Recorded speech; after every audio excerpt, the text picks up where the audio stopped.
And I just we're knew. live. Hello, everybody. Welcome to the second to last stream that I'll be doing for the year and for Fallout for Hope. Tonight, we have something a little more casual. Tomorrow night, I will be doing the Storage Wars game, a brand new game that we've been working in Fallout 76 on, and I'm really happy about that one. But tonight, we have something a little more fun, a little more casual. Hello, Zelix, and hello, Mythical Rules Me. Yeah, tonight we're going to go back through season one and take a look at the scripts, talk about what people loved, paths not taken, weird moments, that kind of thing. And I'm joined by Jessica Dickey tonight. Hello, Jessica. Hello. I'm also joined by the one and only Clint. Clint. Hey. And last but not least, Taylor Jinx Knight, the voice of Amada. Hey. There she be. All right, so tonight, the way I did this, so right now I have up on the screen our website, and what a lot of people still don't know, each season of the web, as we close it out, there are full episode pages and transcripts. So all of the scripts from the show that you listen to, you can actually go to the website at any point in time and read right through the original scripts, the same scripts that we use. So let's start out with episode one.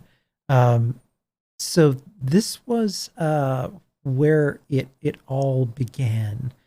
And the episode title is actually, his name was Chad. The opening here, this episode, when I first did it, it was based off the original journal stories that I did on Reddit. And this episode was kind of a test balloon. The very first journal story was pretty short. So, I mean, I think this is our shortest full episode ever. It's only 13 minutes and 45 seconds. But it was also the very first audio production I have ever done. And I think we've come a long way since then. Now, I have begged and pleaded to go back and remaster these, at least these original 4 episodes. And according to both the cast and our patrons and public, it came in as a resounding no. So I'm going to play a little bit of the beginning here, and I'm going to tell you my number one biggest pet peeve with this episode. Oh, hang on. In a world where solid-state electronics and vacuum tubes are still meta, Actually, that's this a is vault broken and afraid you driving on that's the trailer. one. Skip past the trailer. Okay, here we go. This post-apocalyptic podcast contains some foul language, dark humor, and depictions of well-warranted violence. You have been warned. Proceed through the vault door at your own risk.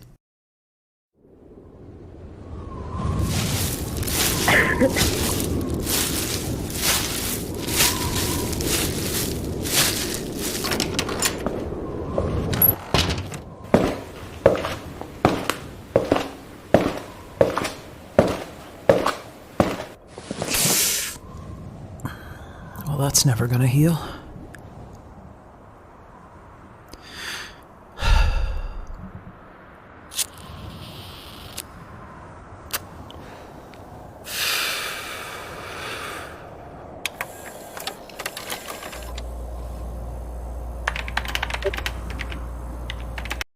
I'm going to pause it right there. So this initial thing, bearing in mind that this was the first audio production I ever did, the sound quality on that was just, it kills my ear at this point. I liken it to, it's supposed to be, Simon, this is at the very end, by the way, it's taken us 2 seasons to come back to this point, but the end of this season, actually, you're hearing it right now, just before the battle when Simon makes his way back to a safe house after having a final encounter with Chad, that Chad injected him with something very permanent that will prevent him from ever being able to use stim packs to regenerate again, to hobble him before battle, which is a pretty brutal thing to do, I have to say. But that sound of a first approaching the shack, it sounds like I'm wearing plastic bags on my feet. Like the sound is just so loud, and then the door opens, and it's like it's old school Foley in terms of walking. Yeah. I was watching your face while we were listening to it. It's just and you were like cringing. It's so loud. So then it continues on, and we get kind of our first introduction to Simon here, where he loads up the holotapes and begins what became kind of a trope of ours that we've left behind a little bit, which is the Appalachia day 42, 74 degrees Fahrenheit, sunny and clear, where we have the beginning of each one of his entries as if he's reading these diaries. And we stopped doing that eventually because it was kind of unnecessary now that we had a full cast. I think I want to start doing them again once we get closer to the battle for Appalachia. And since, you're hearing the ending now, it's kind of obvious that eventually Simon's going to be unthawed. We get Simon's first takes on Chad. And the way in which this opens, and it shows kind of how far we've come character-wise, talking about his impression of who Chad is, which is really stereotypical in terms of what the meme for Chad is. And we've come such a long way from that with Susie, him adopting her and taking care of her, and the relationship that they developed together in this kind of weird family with Moose and Patsy and everyone. It's kind of the polar opposite of the kind of weird polycule dysfunctional relationship that Simon has with Jake and Amada.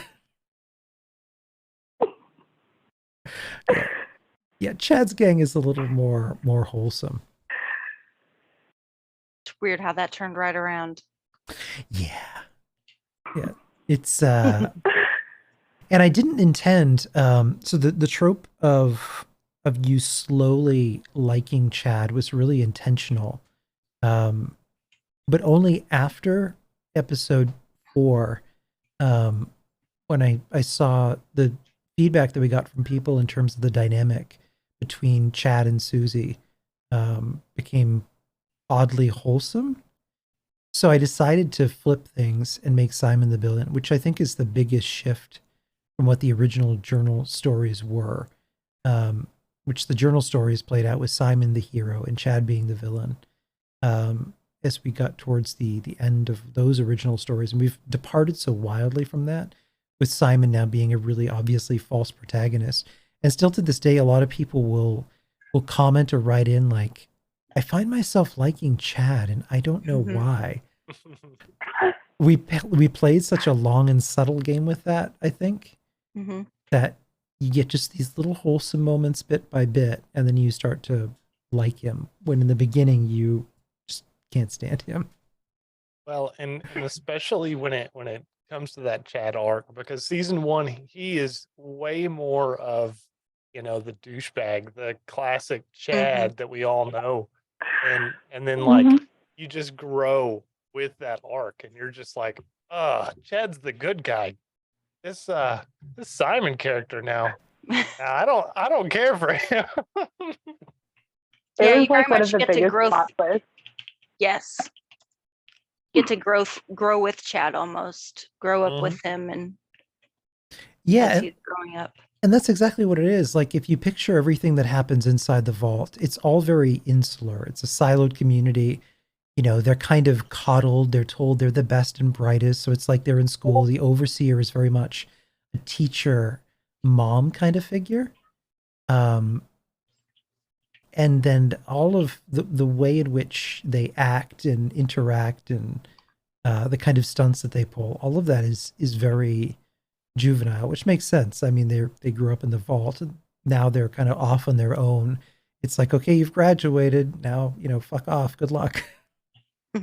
And then you have like real life. It's very much like real life. Yeah. It's like, okay, training wheels are off, I guess. And some Let me people, tell you too, like just being like a youngin here, it's really great to see that. And like personally, I feel like it does relate a lot to fans too, because after like COVID, I feel like everything kind of like really overtook with it, which is, I mean, absolutely a great thing. But I feel like it really got that sense of like, we understand that you guys are lost. We're lost too. We're here for you. Yep. Yeah, it also, when you think about it too, I think the root of Simon's struggle is some people don't move on from high school. Mm-hmm. Like they remain stuck and then they just don't mature. And if anything, they kind of wish they were back there and want to go back as opposed to, grow and change and move on. Mm-hmm. That's very much a Simon thing. He's stuck.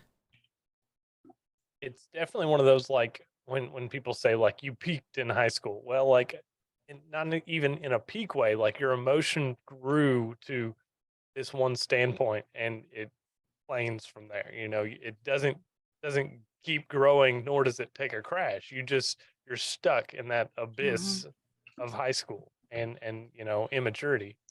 But now you have access to weapons. Exactly. Right. And the internet. Right.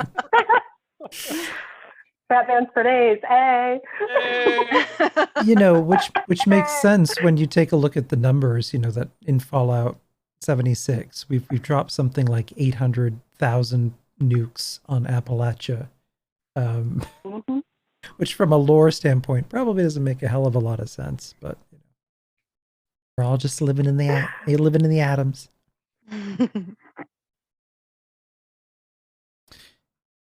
Yeah, and then we get to, I'm going to jump ahead to the denouement point. To build a pre-war porta potty based on some blueprints I found. In actuality, I'm stag, grazing on Take My Shot, careening. I was woken up at 4 in the fucking morning to Chad grinding and banging away at my armor station. He then had the gall to help himself to some of my leftover dog food. He just went right into my stash and pretended like impossibly it magically is only his things, as if that made any sense at all. By 7 a.m., he was piss drunk and thought it would be hilarious to climb on top of my power armor and taunt passers-by with a hail of gunfire. Of course, they returned fire, and now 2 of my walls are blown out. I quietly walked a short distance away and vented my growing frustration by shooting at some felled trees until I was out of bullets and covered in sawdust. Shut this off.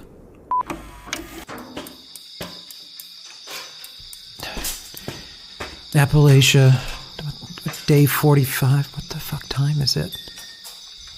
Oh, you've got to be kidding me. You've got to be fucking kidding me.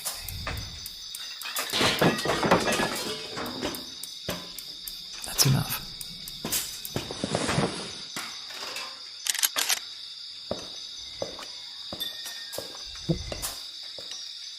Morning. Yeah. Well, it's a great day for it.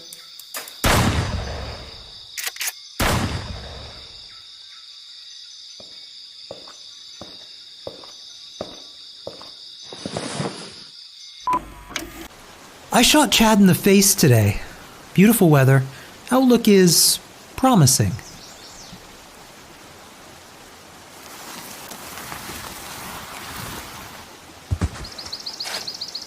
Country roads take me home. Gonna dig a shallow grave.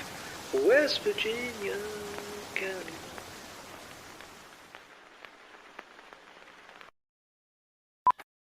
And that was it.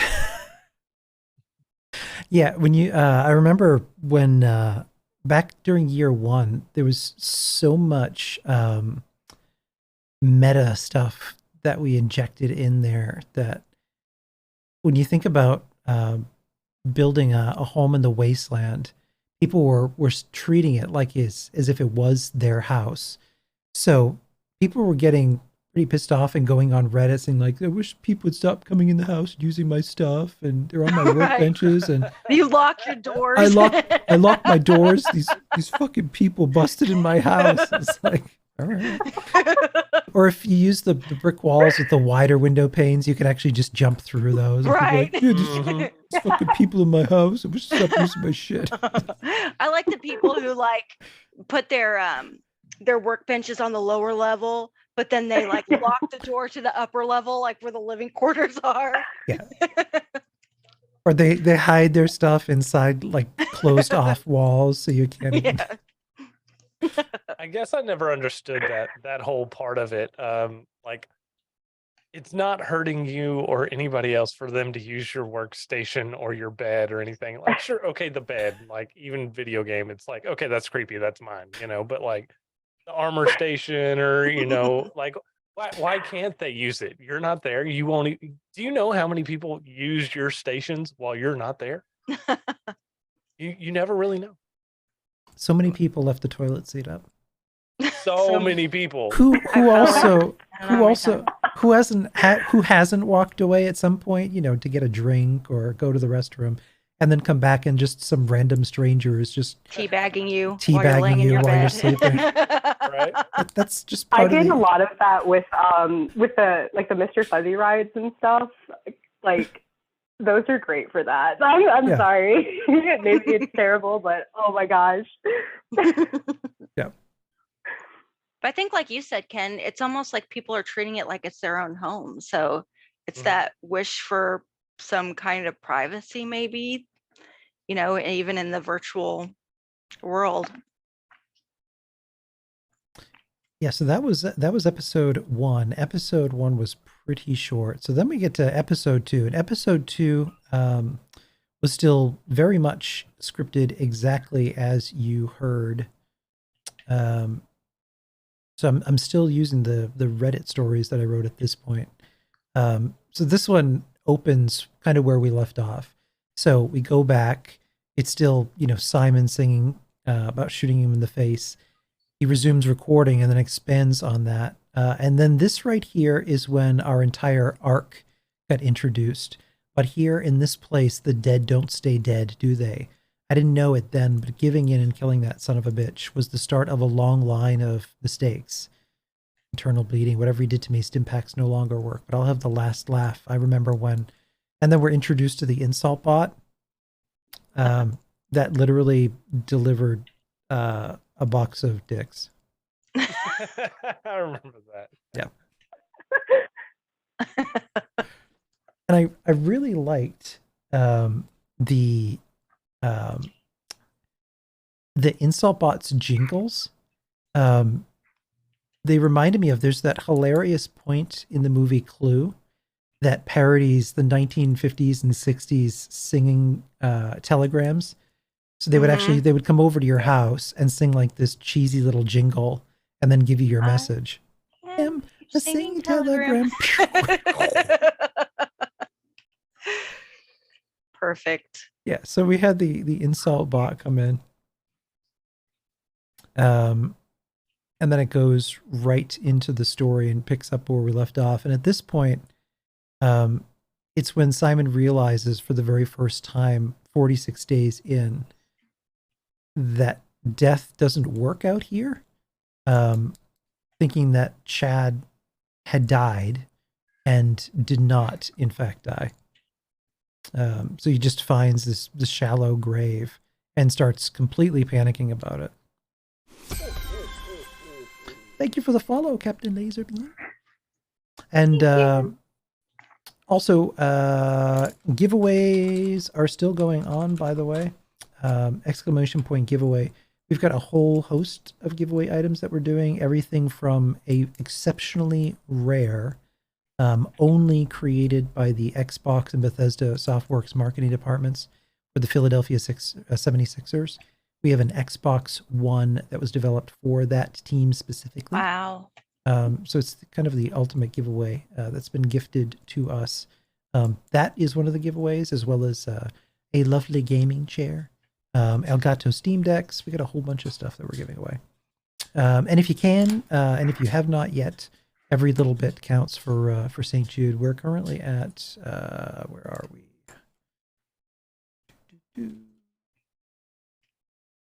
I think we're at 70.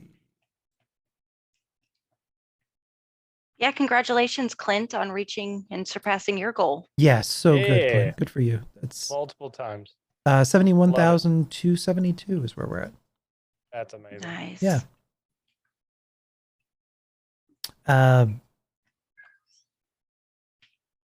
Oh, this was the pie bit. That is my favorite part.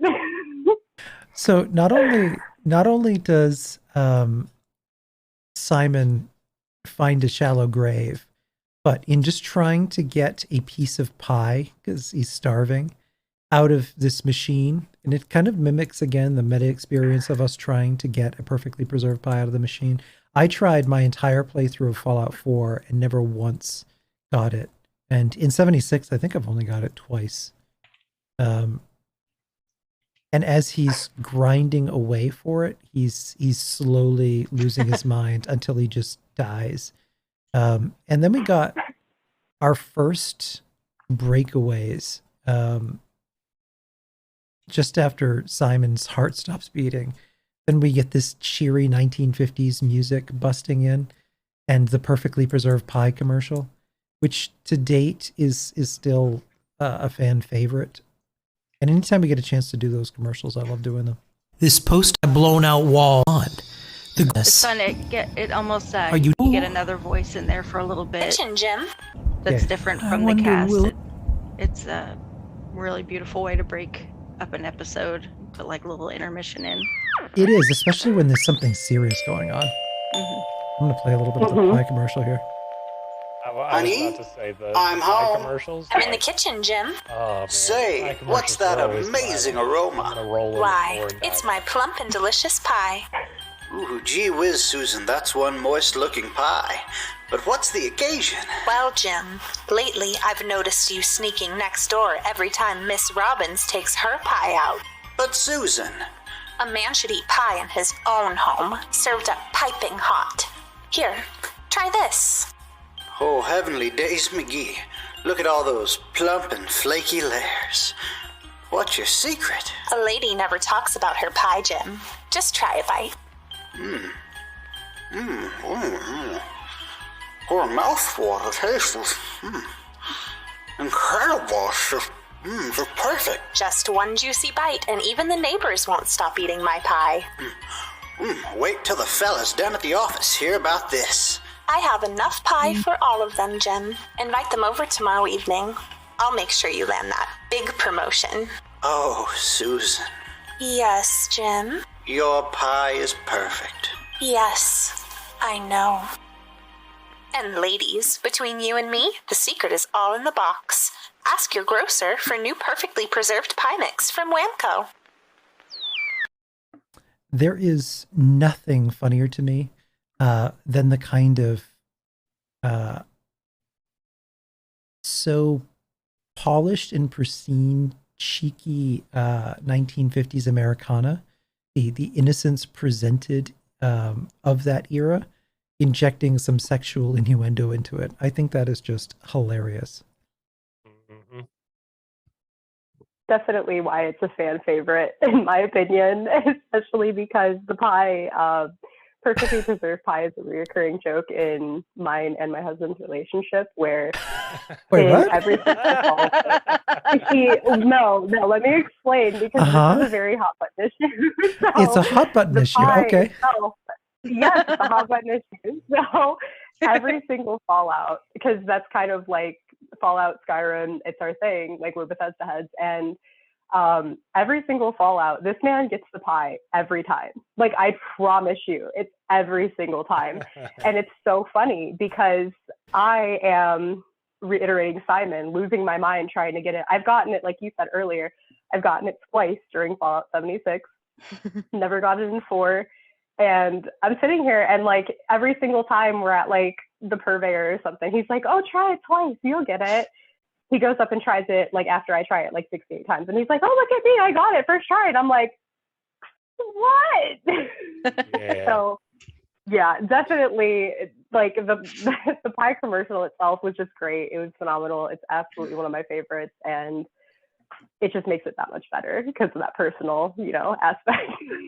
I get the pie every time. That needs to be on a t-shirt. Well, we've got a new Absolutely. commercial, folks. Strap in. We're going to talk about pie. Get ready, boys. Explaining how my husband can't get enough of my pie. Oh my god. Love it. I love it. Yeah, and the episode Fancy. ends here with Simon becoming increasingly frustrated with the reality of the world.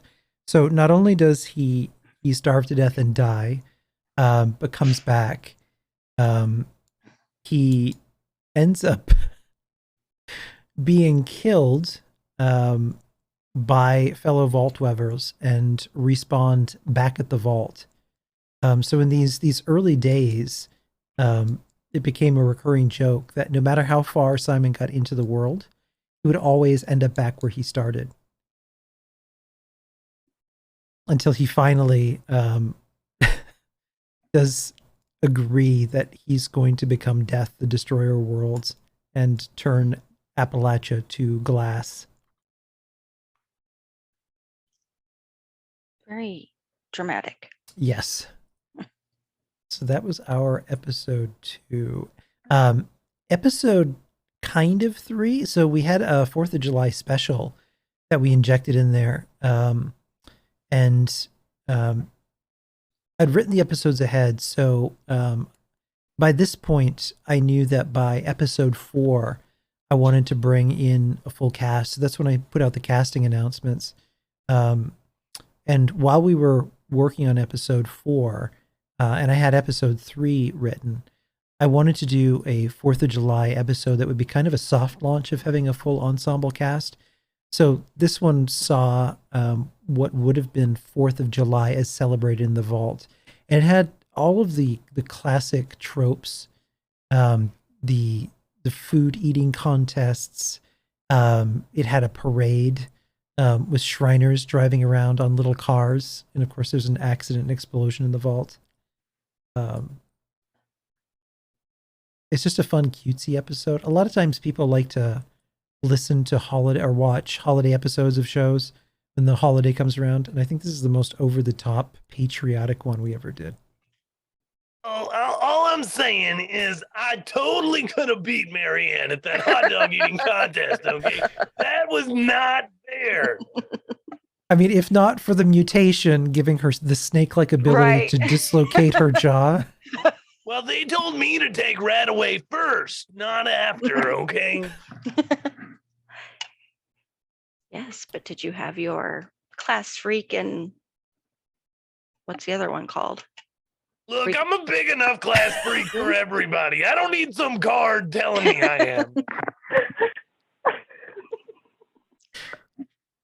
Yeah, also the beginning bit here for the 4th of July special was some National Archive footage from the Howdy Doody show, in which Howdy Doody is talking about the importance of patriotism.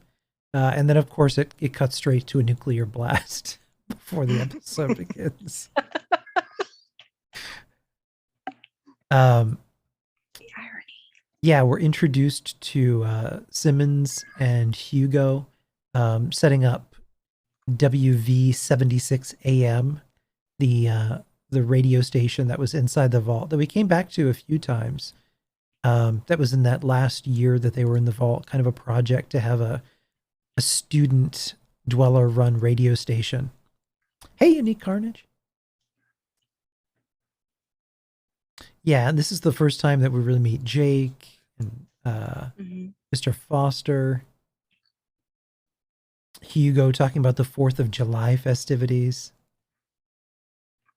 Really set all the characters up for, their personalities and where you'd find them in the next couple seasons. Yeah, it was a nice soft way to introduce, and also for us, it was the first time we were really playing our characters off each other. So doing like a standalone holiday special was a good way to break them in a little bit. Yeah, and then of course you're introduced to Chad for the first time. I definitely remember the first table read we ever did on this episode, I'm pretty sure. And it was so funny because at first we're all like, no, nobody really knows each other here. Like we all just kind of got thrown in this Facebook group chat. Yeah. And it was just like we're all trying to play our parts, but we're all like, we don't know what we're doing yet. What are you talking about? I just remember it being a really good time and really fun, backstage at that first table read. It was awesome. Yeah. It started everything in motion for us. So, and thank you, iPixel. Hey, Mother of Dragons, and Wreck-It Renee. Hello. Oh, Susie, that's okay, dear. Jessica is here in spirit. We miss you. Yes. Yeah, the play that they ended up doing, that Chad kind of ruins, was a really great first introduction to how much of a dick he is. Because we never ever hear Chad in that first opening episode. All you hear is Simon talking about him and then shooting him, but you don't really hear his voice until this one. We're also introduced to kind of a plot hole, where I introduced a prototype Liberty Prime as like a throwaway gag that, of course, it wreaks havoc at the end of the episode. And Dr. Mark Ellsworth did a really amazing job with Liberty Prime, I have to say. Yes. In fact, we should play some of that here. I've actually got one of his sound bites. It's so good. Mm-hmm.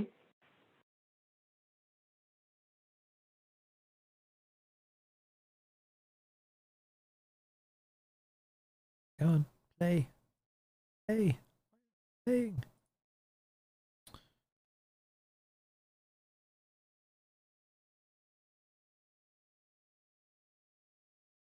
Why is there a lock symbol on that? All right, I guess we're not going to hear that. That's weird.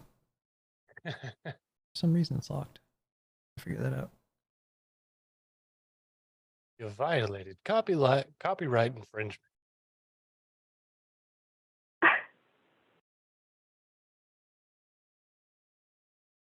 Here we go. Yeah, with Liberty Prime at the end. We're going to come back to that because I introduced a way too overpowered character just as a runaway gag that we can never mention again. And it also it was also designed to be the scale of the power armor. Like I wanted there to be a realistic explanation for why there are all of these Liberty Primes running around Appalachia with people inside them. These little prototypes. Yeah, so that was our 4th of July episode. Then we come to episode 3, which I remember the first time we met Pete Hines when we were at Bethesda Game Days. And the joke in this one, this is when Simon for the first time finds Jake after looking for him in Amada for all of this time, finally finding them. And then Jake feeds him soup, only to find out that the soup was Tits McGee, someone they used to know and tease back in the vault. And I remember when I was first talking to Pete Hines, he said, it would be hilarious if you just walked around in a t-shirt that said, "I ate Tits McGee." And you never ever explained it. It's just one of those t-shirts where nobody's like, what the hell? I'm just saying I'll design it tonight and we're putting it in the merch store. It'll be in the merch store tomorrow. We have to send one to him. Be like, this was inspired by you. Thank you, sir. Wreck-It Renee wants to play Tits McGee. Yes. Can we? Yes. Oh my God. I mean, technically, Tits McGee is still out there, Wreck-It Renee. And she's probably pretty pissed off at this point. Yeah. Half eaten, Oh, good. Can we get a Piss Flaps shirt too? Yes. Oh no. Yes. We need piss flaps. Did we ever get art for piss flaps? No. No. Oh, we need art for No. piss flaps. That Come on, come on, Kenny. that is the most cringe character that I have ever created. It was so good. I mean, though. it's He hilarious. was so popular though. Like It's Can you imagine hilarious the message because to Craig, oh like yeah, asking for that Yes. artwork? Greg's like, I need you to create. here's what the this. character's I need name to create is. a Yeah, character character's called name Piss is- Flaps, you know. Let's just call her Miss Flaps. Right, Miss Flaps. Yeah, that was Or Piss. the story behind that short. character is when I was in high school, I did a history project on Pearl Harbor. And I ended up losing the audio track on the VHS tape, so we couldn't use it for that project. So then we just had this random video footage of a short play that I wrote, in which, this it's reenacting someone who's found out that they lost their brother in Pearl Harbor and is visited by the ghost of the brother. And so since we didn't have that, when I had a cable access show, we ended up coming back to that footage and then redubbing it. And I invented just this really high-pitched, weird voice. And she would keep interrupting herself by making horse noises. Mm. So Wow. Oh my god, this is amazing. So that, I could probably play that. Oh yes. Yes, you should. I think I may have that somewhere. Hang on. Can you make sure But that I'm we can hear that? Because that'd be great. Let's see.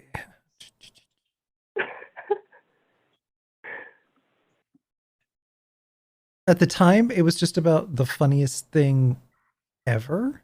And I wanted to do kind of a different weird voice. And because like our Christmas episode was pretty dire. Like the score is bleak. And it's a pretty bleak story. I mean, Santa's a ghoul now and depressed. And just really unhappy. All right, hang on. Let me. Yeah, I can't play that. That's Waterloo. Let's see. Oh yeah, it's right here.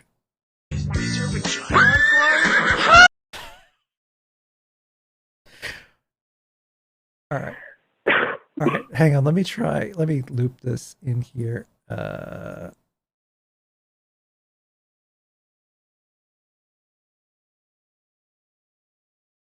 this is going to look incredibly goofy because it's VHS quality. It looks like softcore porn. That classy 80s. All right, and bear with me. I mean, I was 15 at the time that I made this, so it's going to be a little something. All right, there's. Something. Love it. All right, let me resize this here. All right, so there's. Something. Love it. All right, let me. Wait, why am I hearing myself?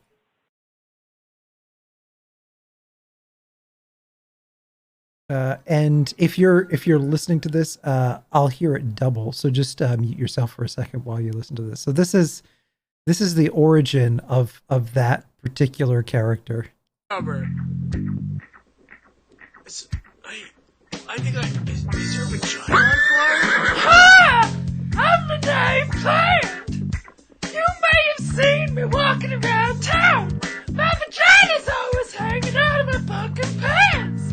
Well, anyway, there I was changing my fucking phone number. The next thing I know, I saw your sweet ass! Phone number! Well, anyway, it was nice talking to you. Gotta go change my phone number. I love your pants. I love fire. I'm pretty cool.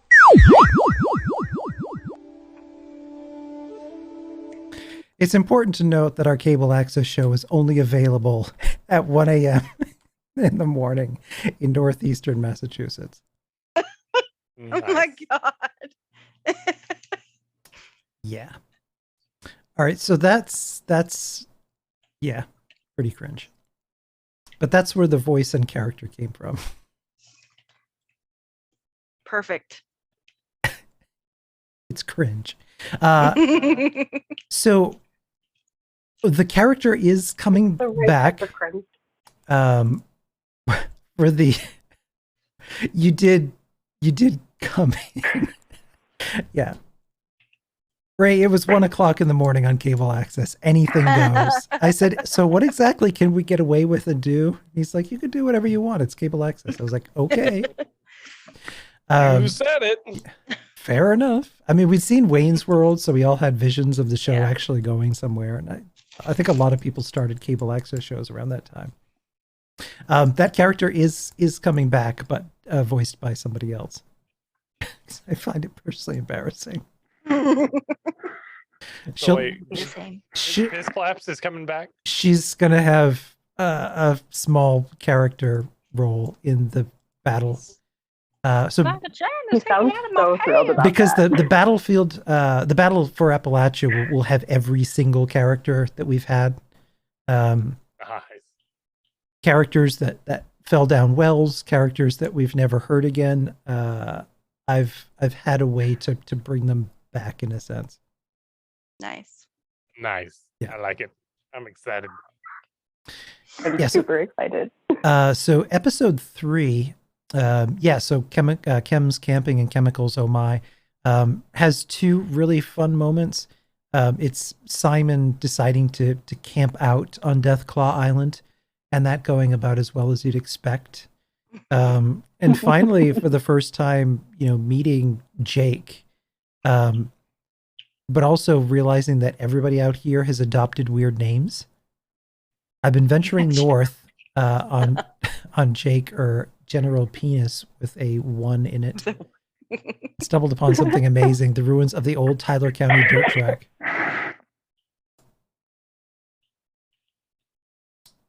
Yeah, so this was Jake and I talking about Amada, wondering where she was, and the moment where Simon is fed somebody they knew in the vault as Tits McGee. And ending with Jake asking if Simon was upset that Jake fed Simon Tits McGee, and he said no, and then of course eats Jake, and moves on. And that's the end of season 3, episode 3. Then episode 4, until our Halloween episode, this was our most listened to episode of all time, and it makes sense. People really love origin stories. And this is really the origin story of so many of our characters. So we start out pre-war on that final day. And out of anything that we've done, creating that final morning was a lot of fun. So there's a lot of stuff going on in terms of sound design. We open in a garden. Everything is great. It's a beautiful October day. And we're introduced to Susie and Ella. By the time I dropped the episode, I'd already changed Ella's voice. The original one I modeled far too closely on the Edison talking dolls, which, if you've never heard, is straight up nightmare fuel. But the feedback that I got from a few people is that it was hard to make out what Ella was saying because of the sound quality, and also it was also considered scary, so I softened her a little bit. It's been nightmare fuel. Ella's not scary. The news announcement that's in the background, where I put loads of Easter eggs to Fallout and also popular culture in our episodes, and if you listen closely, you can sometimes catch them because I try and do them as subtly as possible. The news announcer in the background while the family's talking and having breakfast, and you're introduced to Susie's family, talking about Patch's Pumpkin House for the final Pumpkin Gala. So that's reference to the Pumpkin House. Dick Justice and the Strumettes will be playing there all weekend long. Dick Justice was a really famous musician from West Virginia. So I dropped him in there. The White Spring completed their grand reopening this weekend. The White Spring had just finished their renovations before the war broke out. So I put in a little nod to that. Local police stepping in. Mysterious lights in the evenings in the Atlantic Pacific Ocean, and the Pentagon investigating actively the possibility of Chinese submarines violating United States sovereign waters. The other fun thing here is up until this point, Mr. and Mrs. Davis are your typical 1950s American family. It's very sitcom. I know, Renee. I loved the name. The moment that the West Virginia emergency broadcast system goes off, that facade kind of crumbles away, and the humor comes in with them rushing around. Mr. Davis ordering people around, Mrs. Davis worrying about her dishware set, talking about the sex robot that they don't want to leave behind. Yeah.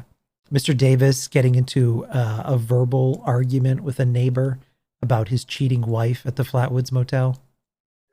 Just the whole facade completely crumbles as it's kind of everyone for themselves. And then Mark recreating the exact dialogue from Fallout 4. So in Fallout 4, the news radio broadcast that you see in the beginning bit there when you book it for the bunker, I had Mark recreate here, and this is exactly what that news anchor had said in Fallout 4. Yeah. So I tried to maintain that continuity as much as possible. Even driving time, in audio form, I figured out what the driving time would be between where Susie's house would be in World and Vault 76. And it makes sense. You know, everyone knows this vault exists. It was a very big public spectacle. I did think it a little odd that on that final day, with even that much notice, there wasn't, more cars and dead bodies, because it makes sense in that kind of panic moment. Where can you possibly go? And that just up the hill here is this huge vault that is fully protected and able to sustain you. It would make sense for people to kind of book it there. And then we start to see a little bit of Ella. So we're not quite sure at this point what's going on there. If she's like a Twilight Zone-esque haunted doll, if this is all in Susie's head and she's hearing voices, like we don't know what the deal is there. But Ella ends up saving Susie by telling her to get into the lead-lined trunk of the car, while Mr. and Mrs. Davis are cooked. So speaking of Ella, because I want to say I remember us having this conversation, but it may be a good talking point because we are in season 1, talking about origins and backstories and everything. What made you want to come up with the Tickle My Fanny Ella doll? I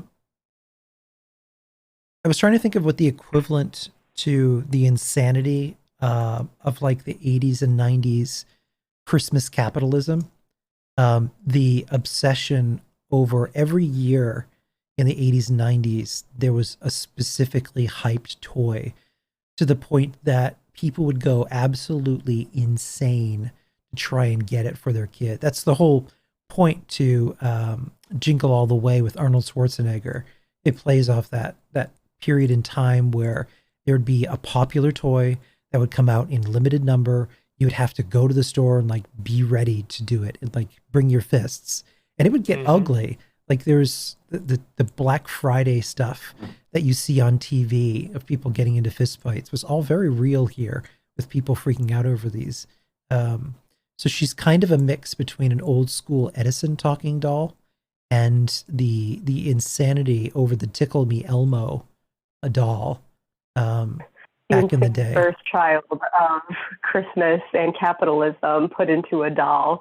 I love it. So that's kind of where she came from. And also, I've forever find humor in words that have double meanings. The word fanny in America has a very different meaning and connotation than in other parts of the world. So every time she says "tickle my fanny" as her catchphrase, I find it hilarious. Absolutely. Vault 76, we're introduced. The very first scene that we get in Vault 76 is when we're introduced to Patsy for the very first time. We get some real growth there, Jess. The personal diary of Patsy Parker. Yes. I'm just saying, she's a little cuckoo, guys. You had a cricket talking doll as a kid. Oh dear. Oh, I remember those. Oh yeah, the old days of physical inventory instead of digital wait lists. My buddy, my buddy. Wherever he goes. You're gonna go, my buddy. Oh, kid sister. Patsy, like a lot of the characters, has still had a growth and maturity arc of her own. I mean, at this point in time, she's still very much a completely airheaded Valley girl. In the first opening paragraph here, we are getting a little bit of insight into her character. She's talking about how Chad's the best boyfriend. Chad and I celebrate our 3-year anniversary tonight. At lunch today, he brought over a Salisbury steak in the shape of a heart, and underneath it said, "I kind of love you. Let's do it in the utility closet." He's like the most romantic boyfriend I've ever had.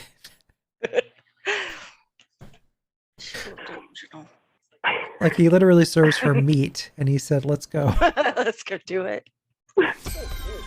Sure. Thank you for Kind of Sure. We'll go with that. You're well fed. You know, Chad comes in. He talks about a prank that they did with the fusion generator. Moose had replaced the fire extinguisher with whipped cream. Talking about Coach being on fire. Yeah, and then we're introduced to Amada and Mr. Malteds, which I still really want to come back to him. Like Craig even did character art for Mr. Malteds accompanying you in the wasteland. And we did have a flashback moment of Mr. Malteds kind of chasing people out of the vault.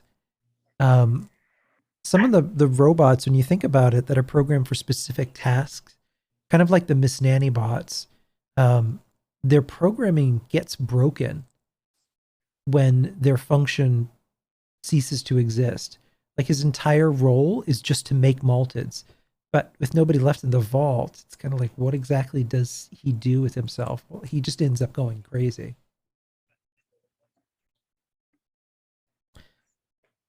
Yeah, and also at this point in time, we got both Chad and Jake interested in Amada. And then Jake finally works up the gumption to, ask her. Which I think was absolutely brilliant, might I add, because just the way that like Chad's story arc has went, I don't know, me personally, even though I don't have children, that's like a super soft spot. So I just like absolute kudos there, because that is amazing. And I feel like it would have just absolutely changed the entire dynamic of the story itself if it would have went with like Amada and Chad, and that just would have been really weird, because that's like, Chad, and Amada's like a nerdy tinker, like, you know what I mean? So, and it's nice to see that friction of wholesomeness come from somebody who is a Chad. And it's just, I really like, even as we progress and continue to do seasons of this, I really love that story arc that you've written in, and it's amazing. Thank you. Yeah, it's fun to see how the characters have grown. Even Moose, the way in which your character has grown. Patsy hasn't really grown much. Moose has grown quite a bit. But it's definitely with Moose though, like he's still this is what I always refer to him as, is the dim-witted jock, but he's like aged, like, because of everything he's been through so far with getting out of the vault and all the things he's been through with Chad, and even more so with Patsy now. Like Moose is growing up and not just going with the flow. He's very much trying to, like, okay, we're doing this, like Moose is like that guy that, like, Moose is like that guy that, like, as you mentioned earlier, as we kind of started this with, kind of stuck like on that plateau of being in high school, but at the same time, he's also like that weird kid that, like, got a lot of money and is out just doing shit. Does that make sense? Like, that's his vibe, and I love it. Like, it's great. It's very loyal. Very loyal. Yeah, I mean, Moose makes a great wingman, really, to anybody. And while he's always going to be Chad's second in command, the relationship that he forms with Punch, he finds someone initially that is as equally kind of dumb in a charming way as he is, who is just simple in terms of his wants and desires in like a really endearing way. Like Punch just doesn't want to kill people and just really wants to have a family, have fun, and make brew. Like that's it. That's all he needs to be completely happy. I love the way that they play off of each other too. Like just the chemistry that they, like, in a weird sense, they were made for each other. And it just, it brings Moose to a higher level. It brings Punch to a higher level. It was brilliant, and I love it. I love the chemistry that's done there between those two characters. Yeah, and when we got to go to Boston, and me and real life Punch, Christian, got hotel rooms, and we were roommates for the day or whatever. Like me and him probably set up for like an hour and just talked one night, and we were just like, what do you do? Like having that one-to-one with somebody you've never like physically met, you're like really trying to get to know them and grilling them. And like me and Christian, like hardcore on if we lived right next door to each other, we would be best friends, and we would be up in each other's grill every day. Like, aww, it's a good dude. So much fun. Christian's a great dude. Oh yeah, absolutely. The Overseer. So the seeds of what would be our arc are planted really early on, and a lot of this stuff is kind of throwaways that when now that we're in season 2, some of it starts to make sense. So I tried to solve the problem of why is it that you wake up and everyone else is already gone? Like there's no big moment where a whole bunch of you head out at once. Initially, Fallout 76 was designed to have a lot more people in a single server, like 3 times as many people. So when you arrived in the vault, it was meant that all of those other rooms would actually have people also exiting the same time. So when you're leaving and going out into the wasteland, there'd be other people kind of following you as you're leaving, which makes a lot of sense. But from the character's perspective, Simon wakes up, Chad wakes up, everyone's already gone. And it's like, okay, I guess I'm going to leave now. After they've made all of these plans, and it also didn't make sense based on what the mission is. So the mission of Vault 76, its entire purpose that everyone knows, is on paper, it's meant to be a control vault, and they've gathered the best and brightest who are supposed to go out into the wasteland and restart civilization. The problem is that doesn't make sense based on the way in which we exit and enter the world and what we're given. So you wake up, you head out there with the clothes on your back, I guess, and you're given like a bottle of water, some Radaway, and some scrap lumber. Like, here you go restart civilization. What? Don't forget the party hat. And the party Yeah. hat. Given a party and, hat. and a pen. Like none of this even makes sense. So in year one, we kind of joke about that fact that you're going out the door and you've got like lumber and some water and, this camp unit, but you're underprepared for what your task is. And I think because we've made such a joke of that, I'd like to think that the reason now with the Wastelanders update that now when you start a new character, new players of the game actually leave with proper gear, including weapons. I wonder if our joke had something to do with that, because it doesn't make sense when you think about it. So taking the meta experience of that, I wanted to make a plot reason for it to have been done that way. And that kind of happens here with Vince and the Overseer kind of colluding, where they tease a little bit, where the beverages have been dosed. So everyone's at this party, and the Overseer has made sure through Vince that they're all drugged. Around midnight, everyone will make sure that everyone's tucked in. Standees and supplies will be ready. Everything's programmed. The handies will revive them one by one. The Overseer doesn't agree with any of this. She wants to be able to go out and set them up, which makes sense for her actions. So she immediately breaks protocol and starts leaving us supplies out there and little breadcrumbs to kind of help us out. And she also finds a loophole in Vault-Tec and Braun's plan. 5 a.m. instructions or not, they never said anything about me not leaving things for them. I loaded crates by the vault door. When it unseals, some of the handies will be dispatched to drag them to key areas. I'm not going to leave them empty-handed. With any luck, I can rendezvous with some of them at the stash points.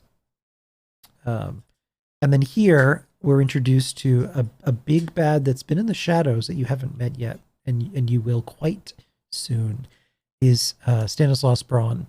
So you know what Braun said, flawless execution of testing parameters. That's one person you don't want to piss off.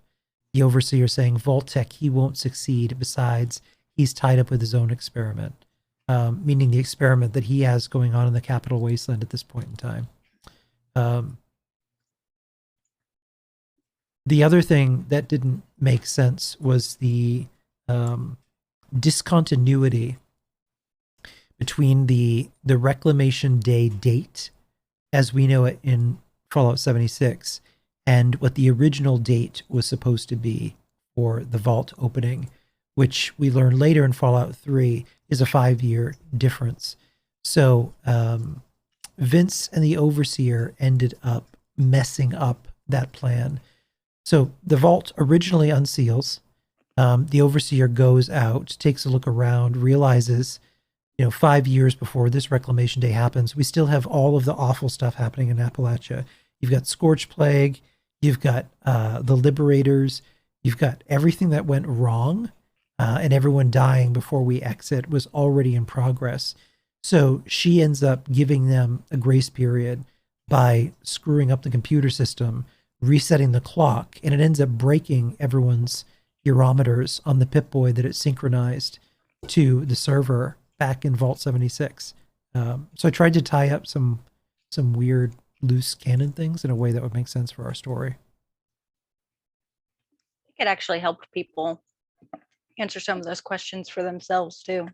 Yeah. Oh yeah. Yeah, because especially when you think about the fact that the experience that we have in Vault 76 and outside and in Appalachia doesn't make a lot of sense for what we're supposed to be doing.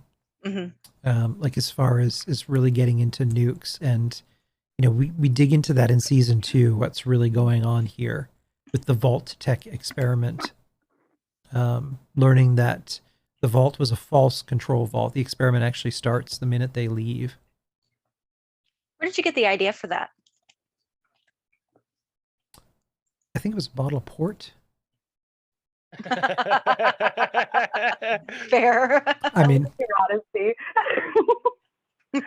a lot of times, like when I'm writing out the broad strokes of our season outlines, and when I was thinking about what the 4-season story was going to be, it was just some drinking and walking around in the world, and then just kind of thinking things through, especially in context with the other games, because there are some things that again don't make sense, that there has to be something going on. So for one thing, why is it that as verdant and beautiful and pristine and filled with resources that Appalachia is compared to every other Fallout game we've had, why is it nobody talks about it as if it doesn't exist?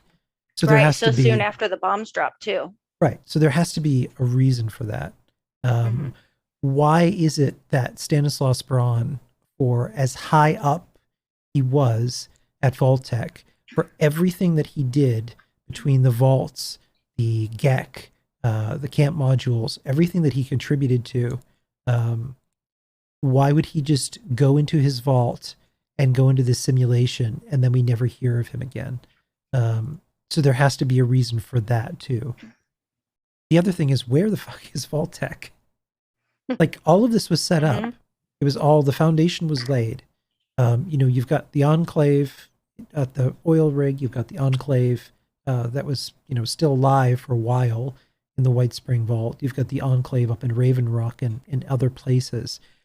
With all of the effort that they put into the plan for what comes next after the end, a lot of things don't make sense. Like, there would be an immediate something that would happen after the war for the new thing to begin, but it never did, because it would be happening right now. And maybe we're heading towards that as far as the official story goes, but right now we're not headed for anything that we know of. There's just a lot of things that just don't pass the logic test. For Vault-Tec, what is the point of setting up all of these experiments if there's not somebody somewhere looking at all of them? So that got me thinking about Vault-Tec still being very active somewhere, Stanislaus Braun still being very active somewhere, monitoring everything that's going on. Because the amount of effort put into these experiments, it doesn't make sense that they were just kind of done and then walked away and then nobody bothered to check in on them. They would have great interest in seeing what's going on in all of these vaults with these experiments. Particularly Braun, who set up the testing parameters. It's not like he was just doing this as part of his job. He had a great vested interest in it. So I had to think that there was a larger plan going on, and there's a reason that Braun becomes cut off and locked in his vault, and just kind of left there and not caring about anything anymore. And we are going to be that reason. So I have a question for you. Yeah. Do you think, so I think a lot of their creativity in some of these podcasts and shows that we've seen, I think it was born out of the lack of NPCs and the lack of interaction with the environment, besides just killing cryptids and stuff when we first started. Yeah. Do you think, had Fallout 76 started with NPCs, things would be different now? Do you think it would have, do you think Chad would have been born? Do you think that, because they kind of give us a little bit of a guided story now. It wouldn't have existed. I can tell you that, because I never felt the need to create a story in any other Fallout game I've ever played, because it becomes a passive experience. You're following a pre-scripted series of events where you're just kind of going around and questing. So you're not thinking about too much. It's more of a casual gaming experience than anything. Whereas what I was confronted with 76 is you're constantly chasing people who you just missed. And that year one story is very much set up like that. And like, okay, there's the Order of Mysteries, and okay, where is she? Oh my God, she's here with her. Oh no, we just missed them. They're both dead, and this is tragic. we get that dangling bit of hope, like people are just over the horizon, and that never happens. And if anything, I think it's important that it was added, because otherwise the experience, as we know, with Fallout 76 in its first year was very niche. Like a lot of people didn't get it because it was way too much of a change from what we knew before. You had to want to get it and be willing to try and create experiences of your own, either in a sandbox, in role play, or meeting and playing with new people. Which again, you go from something that historically has always been a single player game to something that isn't. People are going to want the same experience they had, even though it's multiplayer. So I think a ton of people, and even to this day, still come to 76 and want Fallout 5 and want it to be Fallout 5. And it's not Fallout 5. It's never going to be Fallout 5. It's an online multiplayer game. So it's going to be designed to be an online multiplayer game. It's going to have elements of a single player experience if you want that, but it's still always going to be that something different. Which I guarantee we're going to be missing when Fallout 5 does come. We're going to be missing the, multiplayer aspect where, we made all these friends and just the unique experience of Fallout 76. Yeah, admittedly, I'm having a problem now enjoying single player games without people to enjoy them with. Right. And that's 100%. not a problem I had before, but having actually made friends and talked to people, and I'll go into games I dug back. I remember loving Dragon Age Inquisition back in the day and diving back into that. And the whole time I'm like, this is great, but I'm kind of lonely. Right. Right. Even when you're That's feeling kind of one of burned my out. favorite things. Go ahead. No, go ahead, Taylor. Sorry, I was going to say, just really while you were going in with the main point of Fallout 76 being very before NPCs, I guess, because I know we were all playing since beta. That's one of my favorite things with this game, and being such a fan of Fallout in general, is ideally in a sense of growing up with this game. Especially playing from beta, one of my favorite things has been, obviously there's such a great community in the 76 gaming community itself, and one of my favorite things with it is the fact that, one, obviously Chad was able to blossom from this, which is absolutely phenomenal. But it's not just Chad. There's so many Discord servers, which I'm terrible with, but there's so many of them that are so underscored between you look it up for Fallout 76 and there's a bunch of them, and Minecraft had that because it's Minecraft. And one of my favorite things that has really come from this personally is really what Ken was touching on there, where I've always been somebody who's been into video games, but mainly the single player experience, which when they first released that this was going to be multiplayer, everybody was kind of like, oh God, how is this going to go? And then now, just seeing where we is, especially with Nuka World and everything, it's literally just every single update, they're pushing and pushing and pushing to bring so many new aspects, and so many new plot holes are getting filled in. And it's so great to really kind of just age with that game. And I personally have so much love for it, because even on my personal Xbox servers, I have people that I do low-key role play with and stuff like that. And it's so fun to just be able to disengage from reality from my day job and be able to do that. And coming in and being a part of the podcast is also just amazing to be able to do that. And with having the love and the community that we have, and between everybody on Twitch and everybody who streams, and it's so amazing to be a part of. And it's so cool to, like I said, really just have aged with 76 as a whole. And I think that it doesn't get, I hate to say it this way, but I feel like the developers almost don't get enough for that. And just from me to them personally, you guys are amazing. So yeah. I second that. Yep. I think even when people are feeling really burnt out and, kind of tired of lack of content or whatever, you're still always looking for a game that's exactly like 76 to play with your friends. So there's nothing that even comes close.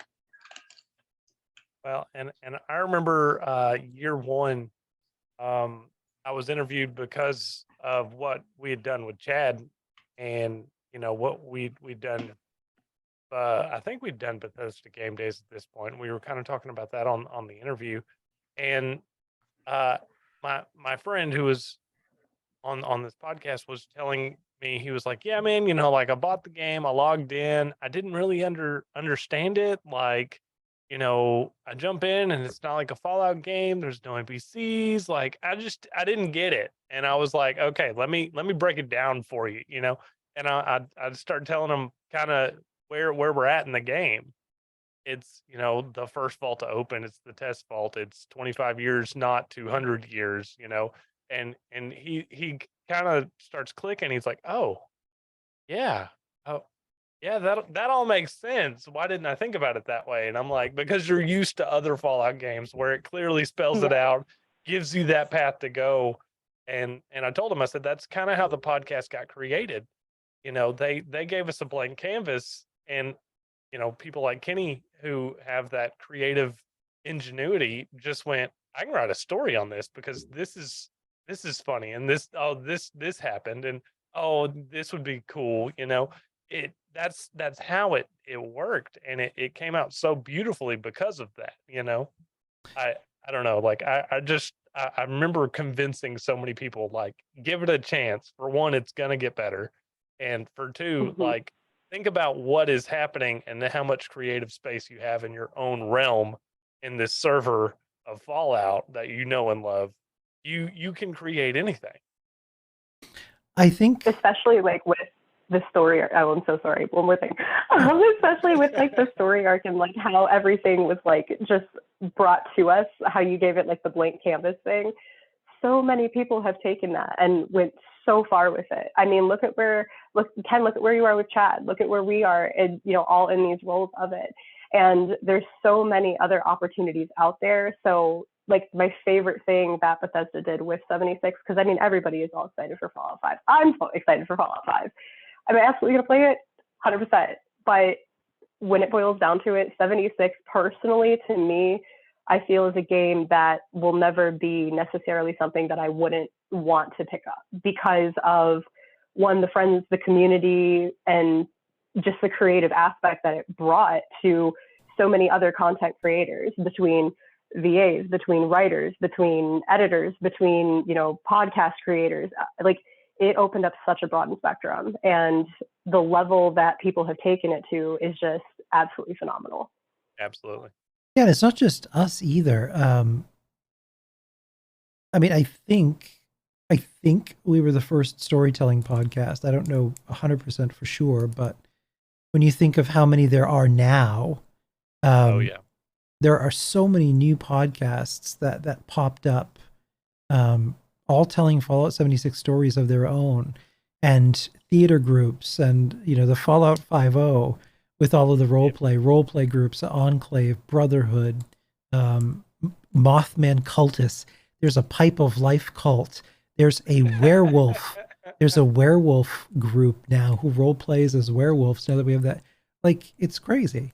And it's interesting that quote that I often go back to, talking about the stories in Fallout 76 are the ones we tell ourselves, that Todd said at E3. They still follow that because Mark Tucker said a very revealing thing in a Kev DeWitt interview that he did, where he teased two things. One, there is a long-term overarching story to Fallout 76. And I'm really curious to see what that is, because he said that the seeds have been planted, and some of the story elements are already there. So I'm still curious to see where we are headed as far as the story of Fallout 76 is. The other thing that he said, though, is sometimes with things, they try and balance what they do. because even in the instance of encountering another player, where there's a negative interaction or, your house gets blown up, they try and balance some of that stuff because that becomes a story. You had an experience that was a story, whether it's good or bad or whatever, it's still a story. So they're still very much looking at this, like everything that happens in the world, every nonsense thing, people running around in their underwear, beating robots, people using your stuff and teabagging you while you're sleeping. That's all a story. So they try and You kind do of fake balance that stuff. protests in the world. Oh yeah, I remember those. I love that. Yeah, Record Legendary Renee. sub. Thank Get you. good, Starry Sora. Thank you for the sub. And yeah, Record Renee, they're it's Howl. That's awesome. Yeah, so long-winded wise, that's Fallout. That's episode 4. The other thing, so then we get into our very first two-parter, and what became our most long-standing recurring character, or character type. So episodes 5 and 6, I wanted to try something a little different. So I wanted to do an homage to 80s horror, and we were coming towards summertime, and I wanted to basically put us all in a scenario like, okay, we need jobs. We're out of the vault. It's like the experience of life here, where we're all kind of getting our first summer jobs. So we're introduced to the concept of the Sickle Man, with Simon and the gang, everyone ending up at Ghoul Scout camp at Camp Crystal Lake. When we're introduced to Brian. Scene 2, we're introduced to Ray, the Fallout 5-0, his character, at Lover's Leap, where Karen and Eddie are getting it on in the Corvega when there's a radio broadcast. Now from Mad Dog Mitch Mormon talking about some of mysterious disappearances in the Crystal Lake area. Commander Johns of the 5-0 has issued fast travel advisories and a curfew for the areas. They follow up on leads about a mysterious sack-hooded figure spotted in the area. And then Eddie starts telling the story of Camp Wanna Grind a Lot, which is our own kind of take on every classic slasher trope from Friday the 13th to Halloween. And we ended up building on the Sickle Man in terms of the story of what is actually going on with the Appalachia experiment. So here, just like in Friday the 13th 1, the killer, spoiler, is not in fact the Sickle Man. It's someone using the Sickle Man legend to wake us the hell up. We later find out, episode 5 and the beginning part of episode 6, it's all of these suspects. No one really knows who the Sickle Man is, who's doing the killing. And at the end of episode 6, it's revealed to be the Overseer, and she just loses her shit on us. She goes off. Because think of, she raised us. And the very first thing that we do, we go out there, we start killing each other, we rob each other, we're using destructive nuclear devices just willy-nilly. So she completely loses it. So can we just talk about the Overseer real quick? And I don't mean the character. I mean Mary. Can we just say how amazing Mary is? Like when we were in Boston and she was doing her live performance, I'll never forget how many times she had to say Stanislaus Braun to get it right. Yeah. I just loved that so much. Yeah, Mary is the Overseer. Sorry, I was reading Shadow. I'm not sure what the views were for that one, but I know with your expertise in that genre really set up a precedent that people coming back more and more for it became the Halloween episodes. Yeah, you're right. I live to write horror.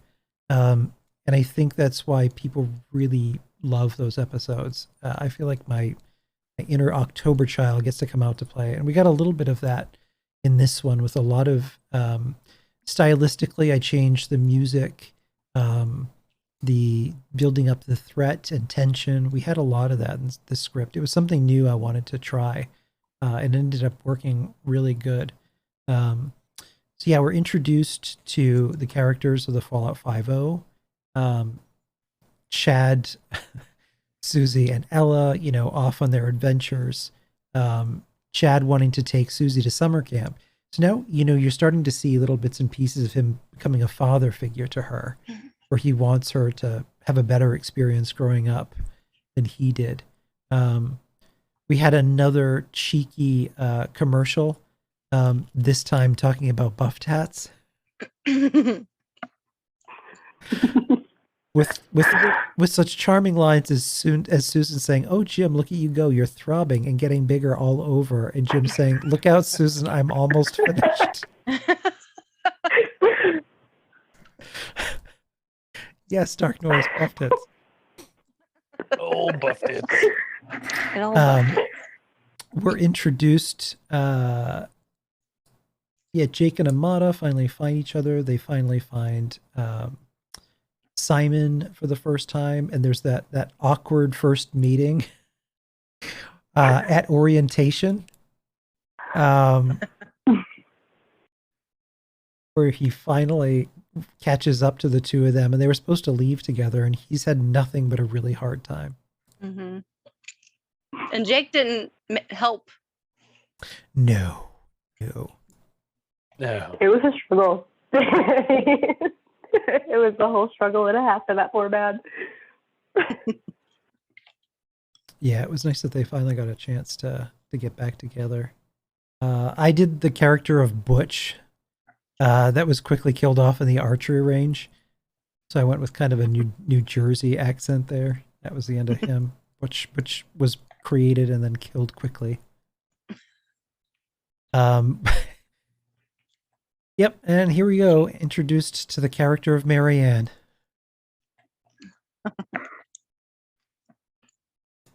Well, hey there, Marianne Belts. And I've mentioned this before. Brian is based on a real person. Yeah. I think every I mean, the person didn't actually talk like Brian. I took some liberty there, but every Boy Scout troop has that overachieving, constantly like enthusiastic, positive person.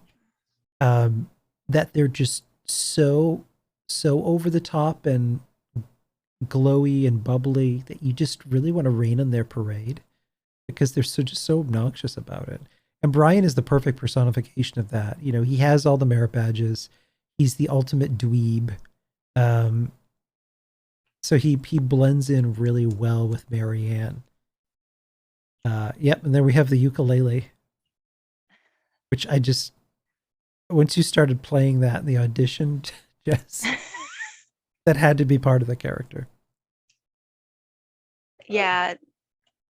I don't know if the ukulele is Marianne's ukulele, but we definitely came up with that. Yeah, let's be real here. The design of that, if you're looking at it right now on the screen, it's it's pretty dead on. Yeah, it really is. We'll just call that an homage. We're just gonna call Pete and go, yeah, bro, we appreciate you thinking of us, okay? We're gonna just brotherhood you or what is it? Yeah, brotherhood. We know. Yeah, I mean, look at the design that Craig came up with for the ukulele and the shape of the bottle, and yeah, you can now get them in game.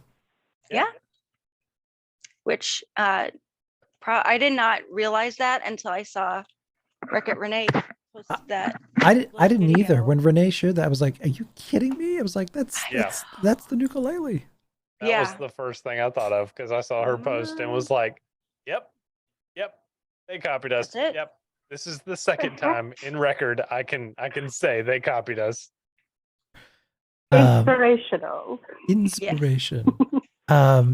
Episode 6 picks up where we left off with the Mothman. Simon, Jake, and Amada. We got Brian. Oh yeah, hiking with the Ghoul Scouts. Can I say Yeah. You write and I know Mark would say the same thing. The way you write versus like delivering lines as Marianne and Brian, those are some challenging paragraphs especially when they're going on like their little rants about, fun facts and stuff. They're like tongue twisters. They're amazing. But I know Brian or Mark and I sometimes have to do a couple takes on those because doing those in character, because they just go on and on and on with all the, the big scientific words and everything. It's challenging. I do that on purpose. Yeah, I knew it. But also, you need the characters to be that irritating. Like, Yes. I want you to be irritated reading them so that you sound Irritated. like you're irritated. That energy becomes part of the performance. But moreover, I want that energy to transfer to the listener. Like, I want them to say, "Oh, Jesus Christ, here comes Brian again. Please shut the fuck up." Right? Just please. It's characters that you love to hate, but love to hate. Those two characters in particular have sprung up everywhere. So many different artists, Turtle and Shia, our Dweller and his dog, and they're characters that artists, Fallout fan artists in the community are creating their own kind of fun stories with everything that Brian and Marianne get up to with the Scouts, just kind of off having their own adventures, which I think is awesome. That the characters are that well beloved that Yes. they get kind of their own spin-offs with people. I love that. Yeah, and then we come finally at the end of this with the Sickle Man, the big wrap up when the overseer finally lets loose. You damned kids, decades of planning, of shaping, teaching, and cultivating. I had a directive from Vault-Tec, secure the region's 3 nuclear silos. We had to make sure they didn't fall into the wrong hands. I knew I couldn't do it alone, so I asked you, my family, for help. And what did you do? You blew up each other's bases. You became cannibals, opened fight clubs and brothels. You murdered each other again and again, gambled, started playing with nuclear weapons like they were fun and funny. What the fuck is wrong with you people? And you three, I had high hopes for you. Instead of opening a farm, Amada becomes a thief and a raider. Dwellers lost their junk to you because you couldn't be bothered to get your own. So that's what Amada's been up to. Jake finds his best friend and feeds him Tits McGee, and then goes on a murder spree. Simon with the cannibalism and bodies, murdering Chad for using a workbench in your shack. Really? I didn't give a crap about Caps. I found this outfit at the house. I saw you all struggling. It was me who repaired the mainframe at camp and got the bots going. And it would be too good an opportunity for all to ignore. I'd get you all back together and do the wasteland a favor. Get rid of you all. Yeah. So that's the overseer completely flipping out. And then she teases what eventually was going to become the season finale here. He's waiting for you. The experiment is just beginning. You should have let me kill you. Then we came to our first mini-sode. Thank you for the subscription. Which was Graham's Harvest Barbecue, with Mark voicing Graham. That was a fun one. Yes. I wanted to do some of these little standalone stories. The other one that we did was probably the most wholesome one, where Chad takes Susie trick-or-treating. Yes. And arriving at a person's house who didn't have any candy to offer, so they end up just dropping artillery on it. Another popular episode, I think because of the name, is episode 7 with Moose Patsy and the horrors of the Atomic Shop Purgatory. Oh, the Purgatory episode. Yep. Yep. This one is very Twilight Zone-esque, hence the cover art. So, Simon runs back into Vince after finally catching up with Patsy and Moose, who kill him, by the way. We're also introduced to Simon's silent sidekick, Legs. And Legs is designed to personify the players that you encounter in world that in year one, microphones were constantly on. So, Legs talking and you hearing potato chips is the experience that we had in year one, where there was, if you're talking, it's being heard in the wasteland. So you could hear all kinds of stuff, which was kind of neat in the beginning. That's how I ended up meeting so many friends, because you'd hear people talking like in the distance and be like, ooh, what's going on over there? So you'd kind of, sneak over and listen in, and, you'd say hi to people, they'd talk to you, and either, they'd shoot you, or sometimes they'd be talking about really inappropriate stuff that you're overhearing, which, adds to the experience. But yeah, so Simon finally gets a friend named Legs. There's a moment where he's confused and surprised when Legs pulls an entire piano out of his ass and just materializes it in thin air and starts playing it. Which talks to our meta ability to just conjure objects from thin air. Yes. And then Simon finally ends up inside the atomic shop for the first time. And this is where things get a little screwy. So there's a very specific reason that at the point of death, our characters die and end up in the atomic shop. And the first few times you die, you don't remember until eventually, after multiple times, that starts bleeding through and you remember being there. So Simon dies, wakes up inside this gigantic, endless warehouse. And you've got the shadows of the damned, the shadows of the band around you, saying the kinds of things that were still being said on Reddit, and that were even in that beginning episodes. People were leaving comments about Fallout 76 as if it had anything to do with us or the show. So we were getting comments when I was dropping episodes like, Fallout 76 sucks, and so I took all of that and I wrote it into the script. So things like, you aren't original, stop trying, Fallout 76 sucks. These are all of the things that the shadows are whispering as Simon, who runs into Vince, who's been trapped in the atomic shop, are running from them. They run into a vendor bot, and there's a price to be paid in order to respawn in the world. And the price is quite literally blood. So Simon ends up giving his little pound of flesh, leaves Vince trapped there after stealing atoms from him, and returns to the world. So, of course, that leaves Vince pretty pissed off.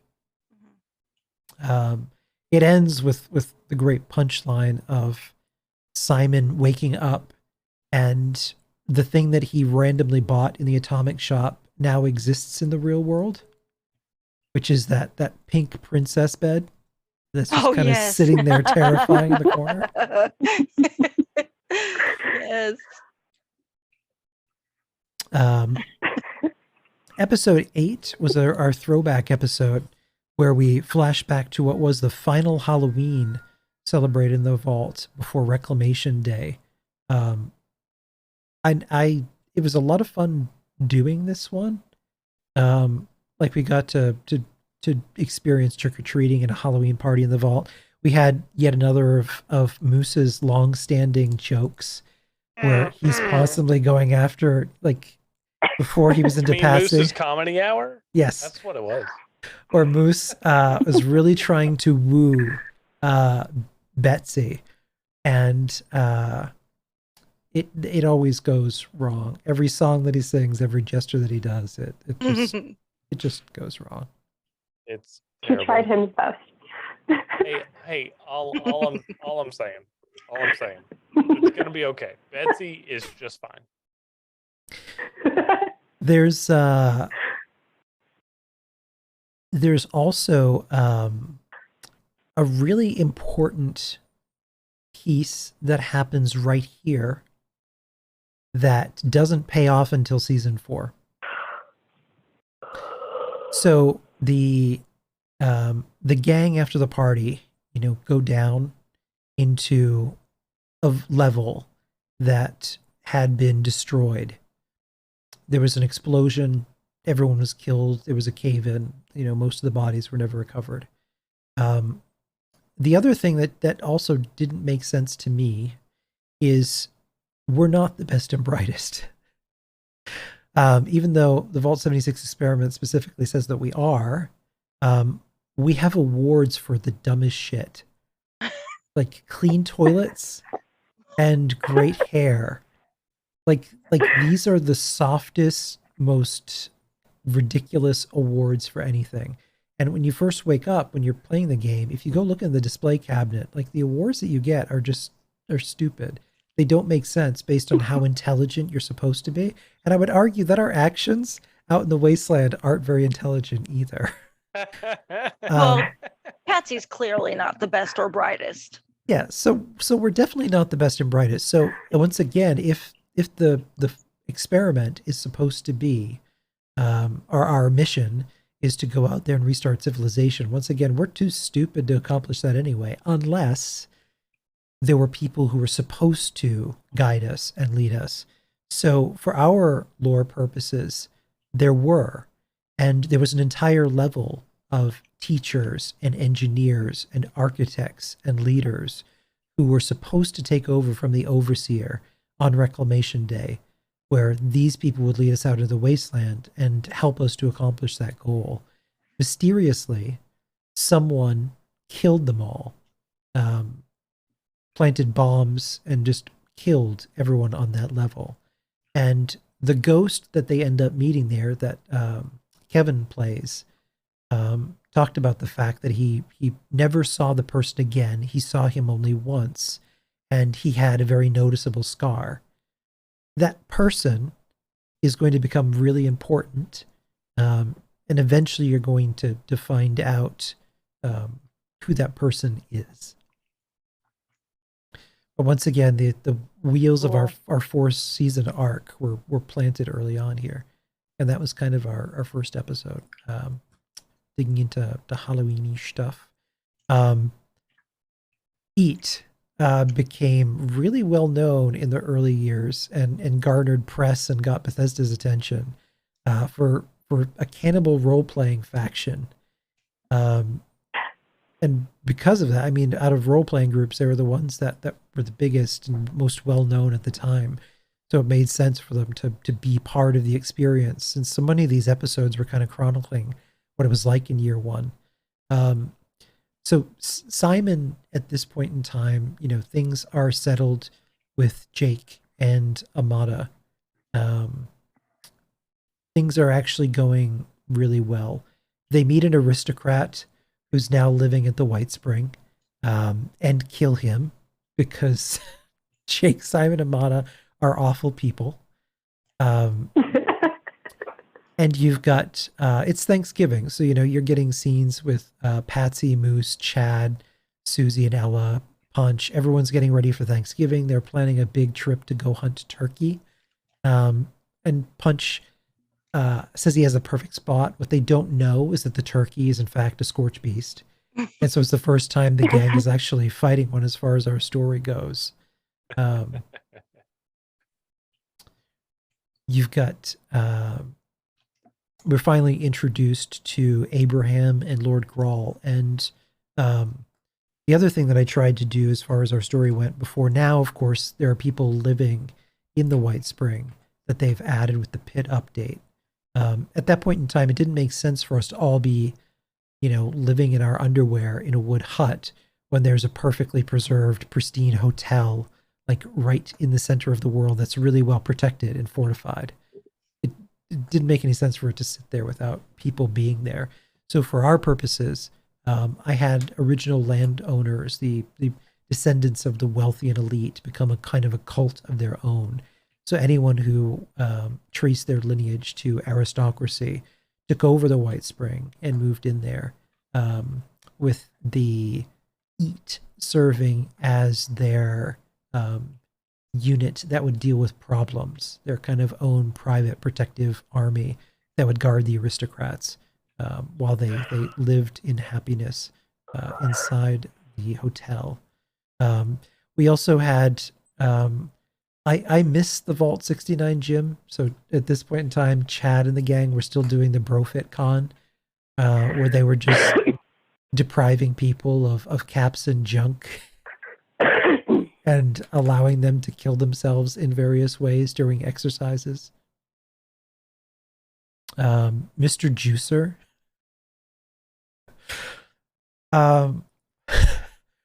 A sentient talking juice machine with such memorable lines as "Give me those veggies, shove them right inside my metal head face.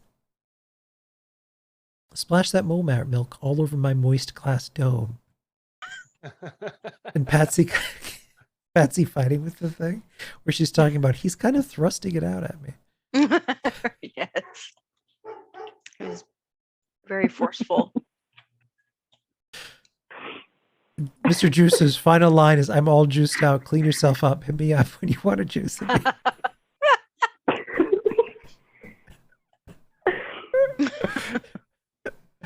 Yeah, gotta love that Mr. Juicer. Job well done. He understands his role. That's right. That's how it works.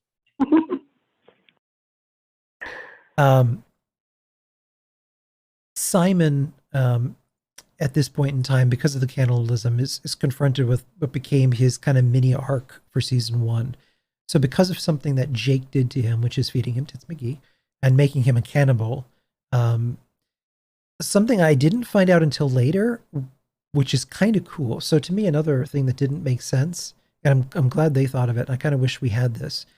We can become cannibals in Fallout 76, but we never become Wendigos, which doesn't make any sense. And that's kind of the story of the Gourmands in Fallout 76, when we head to Wendigo Cave. But, we can do that without transforming. What I later found out is that the developers originally had intended us to have mutation effects based on specific criterion. So if we continued to use the cannibal perk, we would eventually become a Wendigo, which would have been pretty fucking cool. And I would have loved that. You could also, if you became heavily mutated or radiated, you would actually turn into a super mutant with exposure to FEV. That's cool. It was, all of these were early concepts that didn't end up making it, but I thought, damn, that's kind of cool. So Simon in season 1 is struggling with that, where leaning into cannibalism and just, willy-nilly eating people like he does after he eats Brian back at scout camp at the end of the Sickleman arc. Finally, Jake and him kind of tuck into Brian. Simon starts to lose control of that and almost kills Amada, and is so upset by doing that. And her reaction, he feels a rejection there. So he ends up taking off and running away. And it's there that he runs back into their old teacher, Mr. Simmons, who shows up in a carriage from the White Spring. And picture the audio cues of this. You hear the clomping of hooves. There are no horses left alive in the world that we know Where'd of. you get those coconuts? So what exactly is pulling the carriage? The answer is people. And the visual of that is a little unsettling, which just goes to show how scary the aristocrats and Eat are. So Simon ends up going to the White Spring, realizes that he has heritage and standing there, and ends up joining. There are times in our stories when we get kind of mundane things that are just fun little scenes. And a great one is Simon attending a meeting of the apocalyptic aristocracy, the Eat Guild's yearly Thanksgiving meeting. and it's like the Academy Awards for cannibalism and rating. So they're handing out awards to people. There was a great line with, there we go. For how good cannibals they are. Yeah, you got Chef David presenting delicacies, Simon realizing that Legs is in the cage. First annual banquet at the establishment of Appalachia Taste Testers. And that it ends that episode with Simon wanting to get Legs out before they eat him. It picks back up again a little ways down the road. So we had a little bit of a break, and what threw us off is when Bethesda reached out and asked us to do the live show at this point in time, which completely kind of threw our release schedule out the window. So I could switch to work on the live show. That's why there's this weird break between that episode and then when we finally concluded that, which was like 6 months later. When we finally got around to part 2. So in between then, we had episode 10, which was the dark Christmas story where we end up meeting Santa, and it was like little scenes. It was Amada having a wonderful Christmas where she runs back into Betsy and she kills her and robs her. So we got some fun. We got to see Amada as a raider. Simon meeting the Mothman priest at the Festival of Lights in Point Pleasant. And Mark did an amazing job as Santa Claus with that one. Yes. So good. Can I tell a fun, quick story? Yeah, of course. So Mark did such an amazing job as Santa Claus. I actually reached out to him and Taylor and was like, hey, can y'all do Mrs. and Mr. Claus? I'm going to write a quick little script. I'm going to play it for my nieces and nephews so that they believe Santa Claus is real. Oh, And that's it went awesome. He's not? Phenomenal. They did such an amazing job. My That's nieces and I nephews was so still believe Santa excited. exists, and it's amazing. That's awesome. They feel like they got a real voicemail from Santa. Yeah, Mark did an amazing job with that.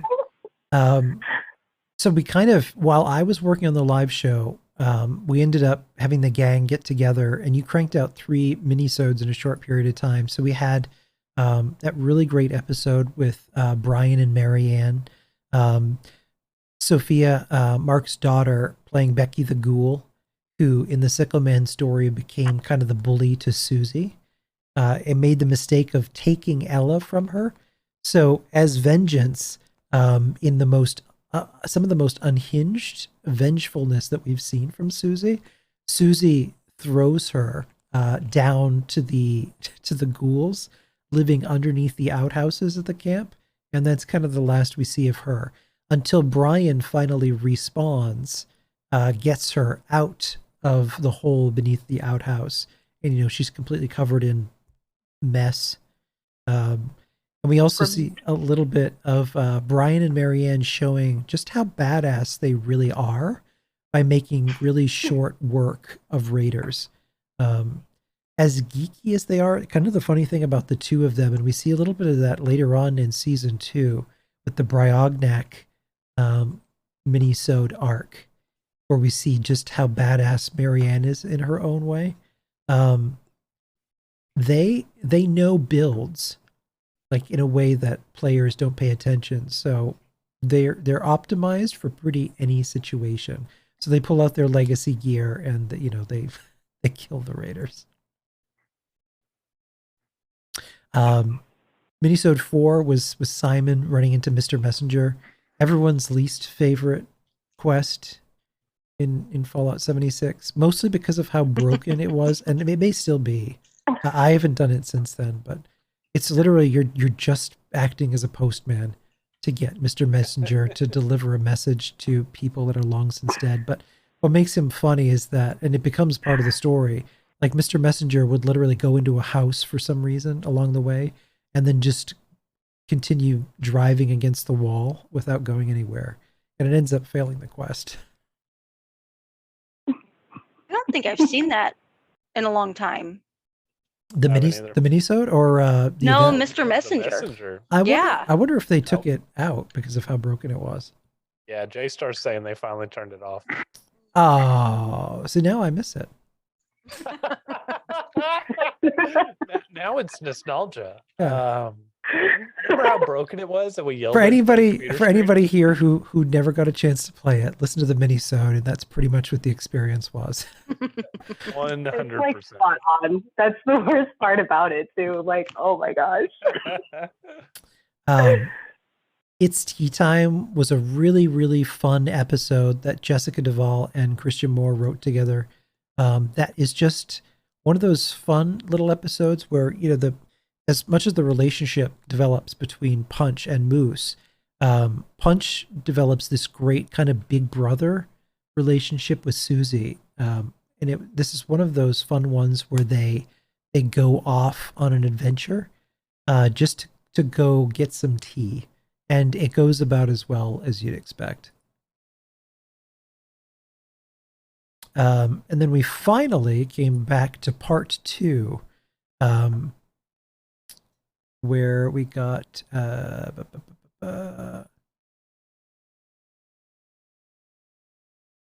we had episode 11 finally, The Most Dangerous Game and No Fisto, where Simon moves into the White Spring, ends up getting an adorable tiny little helper that I kind of want to bring back, and also his first shower since Vault 76, enjoying the facilities at the White Spring before he goes to break out legs. He is captured by Lord Grawl, and if you've ever seen the movie or read the book The Most Dangerous Game, which I highly recommend, we get a little flavor of that where Simon becomes the prey. So their Thanksgiving feast is literally hunting down a person. So Simon meets Lord Grawl again at the Black Lodge. The Black Bear Lodge is set loose and is hunted down. At this point in time, Simon is struggling with the monster that is developing in him, meaning losing control of his cannibalism. This introduced the character of Slick Willy.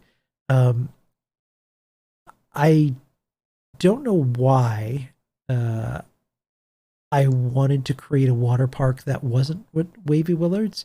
I think it was just so I could insert the joke Slick Willy.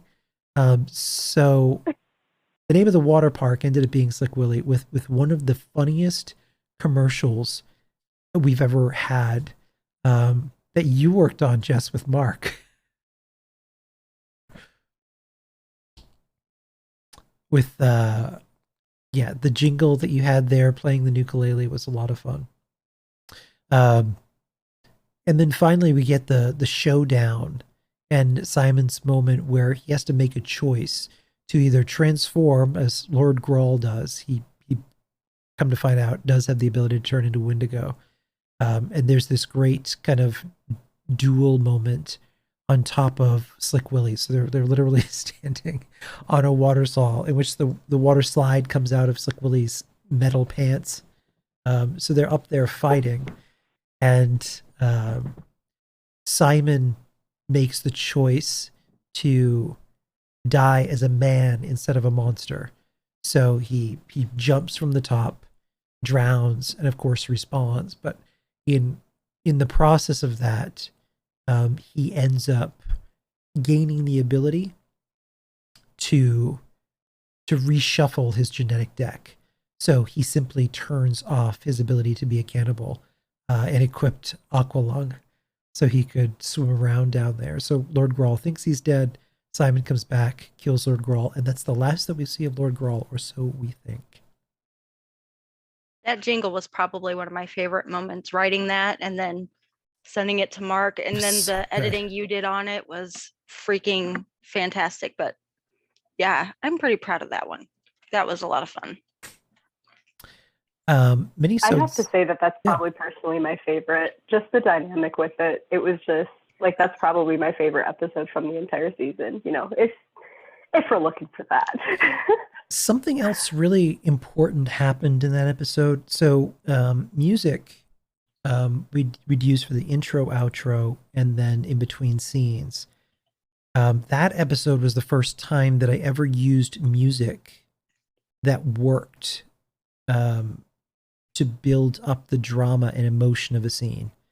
So I commissioned this beautiful piece of music from a singer, and the scene in which Simon takes his leap and Amada and Jake give up on Simon because, they show up at the water park thinking to save him.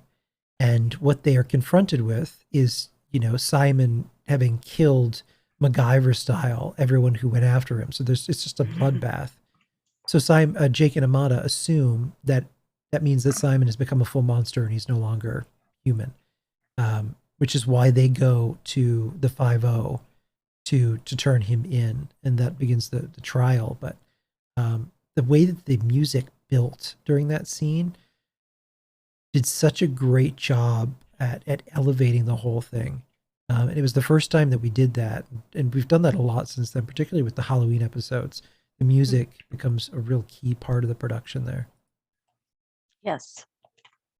And then we finally come to our bitter end, which is year 1, Crimes Against Appalachia. The show that we did in Boston for Bethesda, I did 8 different scripts before finally I was both happy and also had cut it down enough, because we had a very specific time frame where we could not go over. So I had to make sure that the episode, fit within the time frame. And because of that, there was so much great stuff that I had to cut from the script that I wasn't happy with. So if you actually watch the live show as we performed it in Boston, which is up on our YouTube channel, but it's also in the podcast feed as a bonus episode. That one isn't canon, it's more bonus because I added in some extra stuff, whereas this one is. I later did a director's cut that inserted all of the stuff that I cut back in. So we get more character development at the Brofit gym. We find out more about what Simon's been up to, and a lot more scenes that take place in the courtroom. The build up to this, of course, is the arrest of Simon, the arrest of Moose's gang. Jake and Amada turn Simon in. So the judge, Pete Hines' character, who had been a janitor in the vault, sets himself up with District Attorney Malcolm Fletcher as the de facto base of law and order in Appalachia to try and restore some order, considering how crazy we've all been. So working in tandem with the 5-0, they've set up this, Department of Justice in a world where one doesn't exist. The problem is there's more going on here. During the course of the trial, the overseer, who's been locked up in solitary confinement the entire time, finally comes out and starts teasing a little bit of the story that Vault 76 being a fake, as a false control vault, that there's actually an experiment going on. Pete Hines' character, and Pete works for Vault-Tec. He's been part of this whole thing the entire time. He immediately takes action to get her out of the courtroom, get the reporters out of the courtroom, and then just end the trial there, and then condemn Simon and Chad's gang. At which point, in typical fashion, Simon comes out with a scrap kit and introduces the concept of teleporting for the first time. So the scrap kits that exist in Fallout 76, I wanted to find a way to explain fast travel. So for our intents and purposes, scrap kits use advanced technology to have like a pocket wormhole that could attach to your shelter where you had a stash, so it has an end receiving point in your stash kit. We've used that a few times. We've used it to escape the Sickle Man. We've used it to escape the judge on multiple occasions. The Crimes Against Appalachia one was an important culmination of kind of all of the terrible things that we all did that first year before season 2 kind of started. And that was the conclusion of season 2, with the exception of there was one mini-sode that we did after that, where we were joined by Ashley J, who played Maya, with Chad, going looking for a Christmas present. That was a great story that he ended up writing. A nice mini-sode there. She's great. She really is. Yeah, she plays Meg, head of the Crater Raiders this season, which you're going to be hearing her in the next episode. Rusty Pick Raiders, Sugar Grove Secrets, that I started polishing yesterday, actually. Now that the Christmas special is done, and that was our season 1. Boy, when we do season 2, you're going to have a lot of questions, and we're going to have to do that one in 2 parts because there's a shitload of stuff to talk about for season 2. There's also a crap ton more people coming on board in season 2. Oh yeah. Yeah. So where we're headed from here, I can give you here. I'm going to give you a little tease of something now that you're all here and been sitting patiently. I'm going to open. Hang on, I'm going to open Adobe Audition here.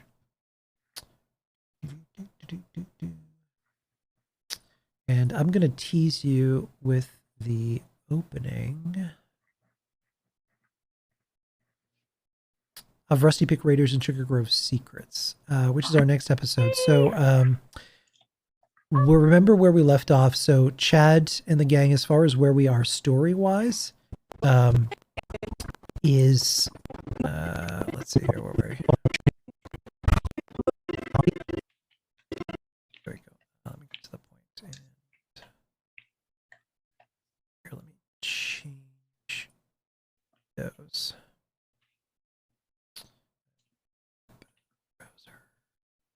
Change this to Adobe Audition. Size you.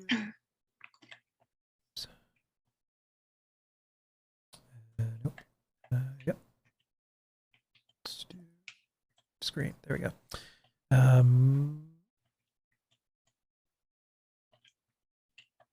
All right, so remember story-wise where we left off. So at the end of the Bryognak saga, Moose and Punch had gone out, and the entire very long saga with Brian and everything else was to simply get recipes. So the Rusty Pick is going to be reopening, having their grand reopening, which we're finally going to see in this episode, where Chad's gang finally have a home, and it's going to be filled with people and music.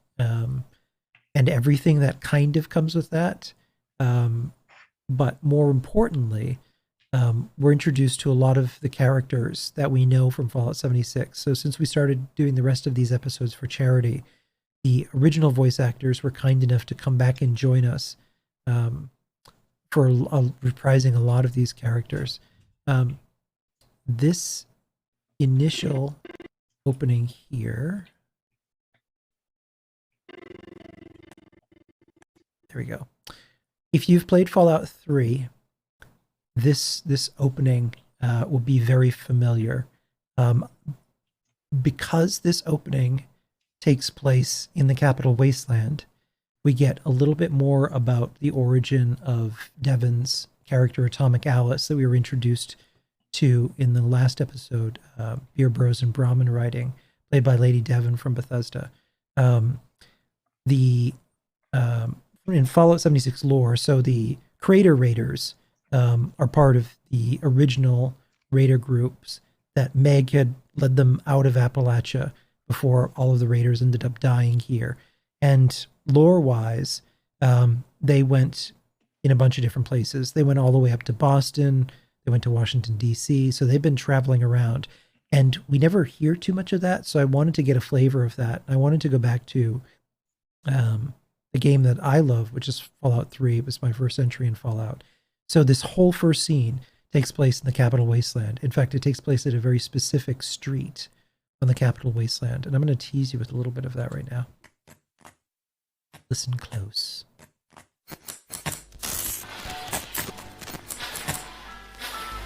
I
Washington, D.C. What a shithole. Ratchet. Where the hell are we? Well, fuck if I know. This map Scaver drew with goddamn crayons isn't entirely accurate. You probably should have kept him alive then. Meh. I don't like his face. What's the hold up now? Old wrench face lose her way again? Oh, I swear to God, Meg. Wanna cut her? Lay off her, kid. Now's not the time. Keep your eyes peeled, Sheena. We need to move, boss. We're vulnerable on these side streets. Hey, dipshits. You guys scout on up ahead. Go ahead. Yell a little louder, Sheena. Christ. Those super mutants are all over the damn place. Keep it down. Come on, Ren. Let's clear the streets ahead. Go off with your papi, mamita. Try not to shoot any of us, see? Okay, Dad, I'm ready. Safety off, kid. Whoops. Jesus Christ, just read a street sign. Corner of G Street and Executive Avenue. It's not rocket science. Executive Ave? Oh, shit. You know where we are? If anything's left, scav of the century.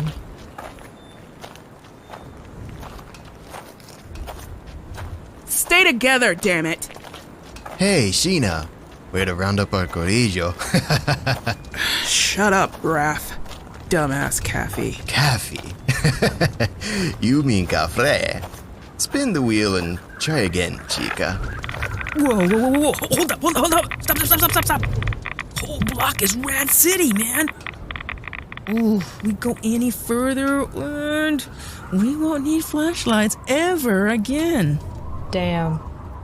Have a look at the seat of democracy. From White House to Green Crater. Damn! Direct hit. Not much left. Shit on a shingle that would have been amazing. Think of the tech they would have had down there. Boss, I'm telling you, we need to move. Yeah, boss. I agree, we gots to move. Yeah, Sheena, give me a minute. Hell, let me see. If memory serves me correctly, Penn Ave should be right up ahead. We bang a left and our marker's on the right. Yo, I'm with Sheena. We need to get a move on, man. Those super mutants aren't like the pussyfoot ones back in Appalachia, man. These bastards are tough. I'm not looking forward to crossing paths with them again. Neither am I, girl. We get in, blow it, and get the hell out. Quick and easy. What's with all the caution tape? Let's just blow through there. Blow the face off that damned building, and if anything comes looking for trouble, let's crater them. You keep that trigger-happy rad shooter on your goddamn hog, AA. I'm not asking again. We're not having no repeat of your Bunker Hill stunt. What can I say? I saw a face I didn't like. Oh, haha. I don't need to roll back and repeat, do I? Yeah. Diehards, rev them up, roll them out. Wepa! Let's go!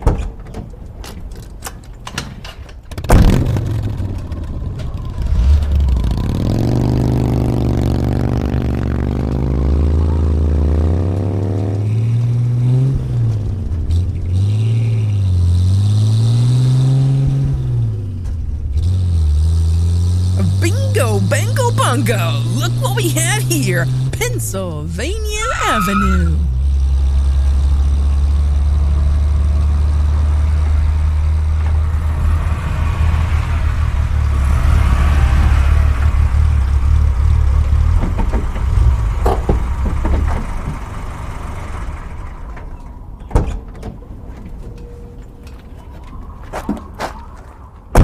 Knees and elbows, diehards.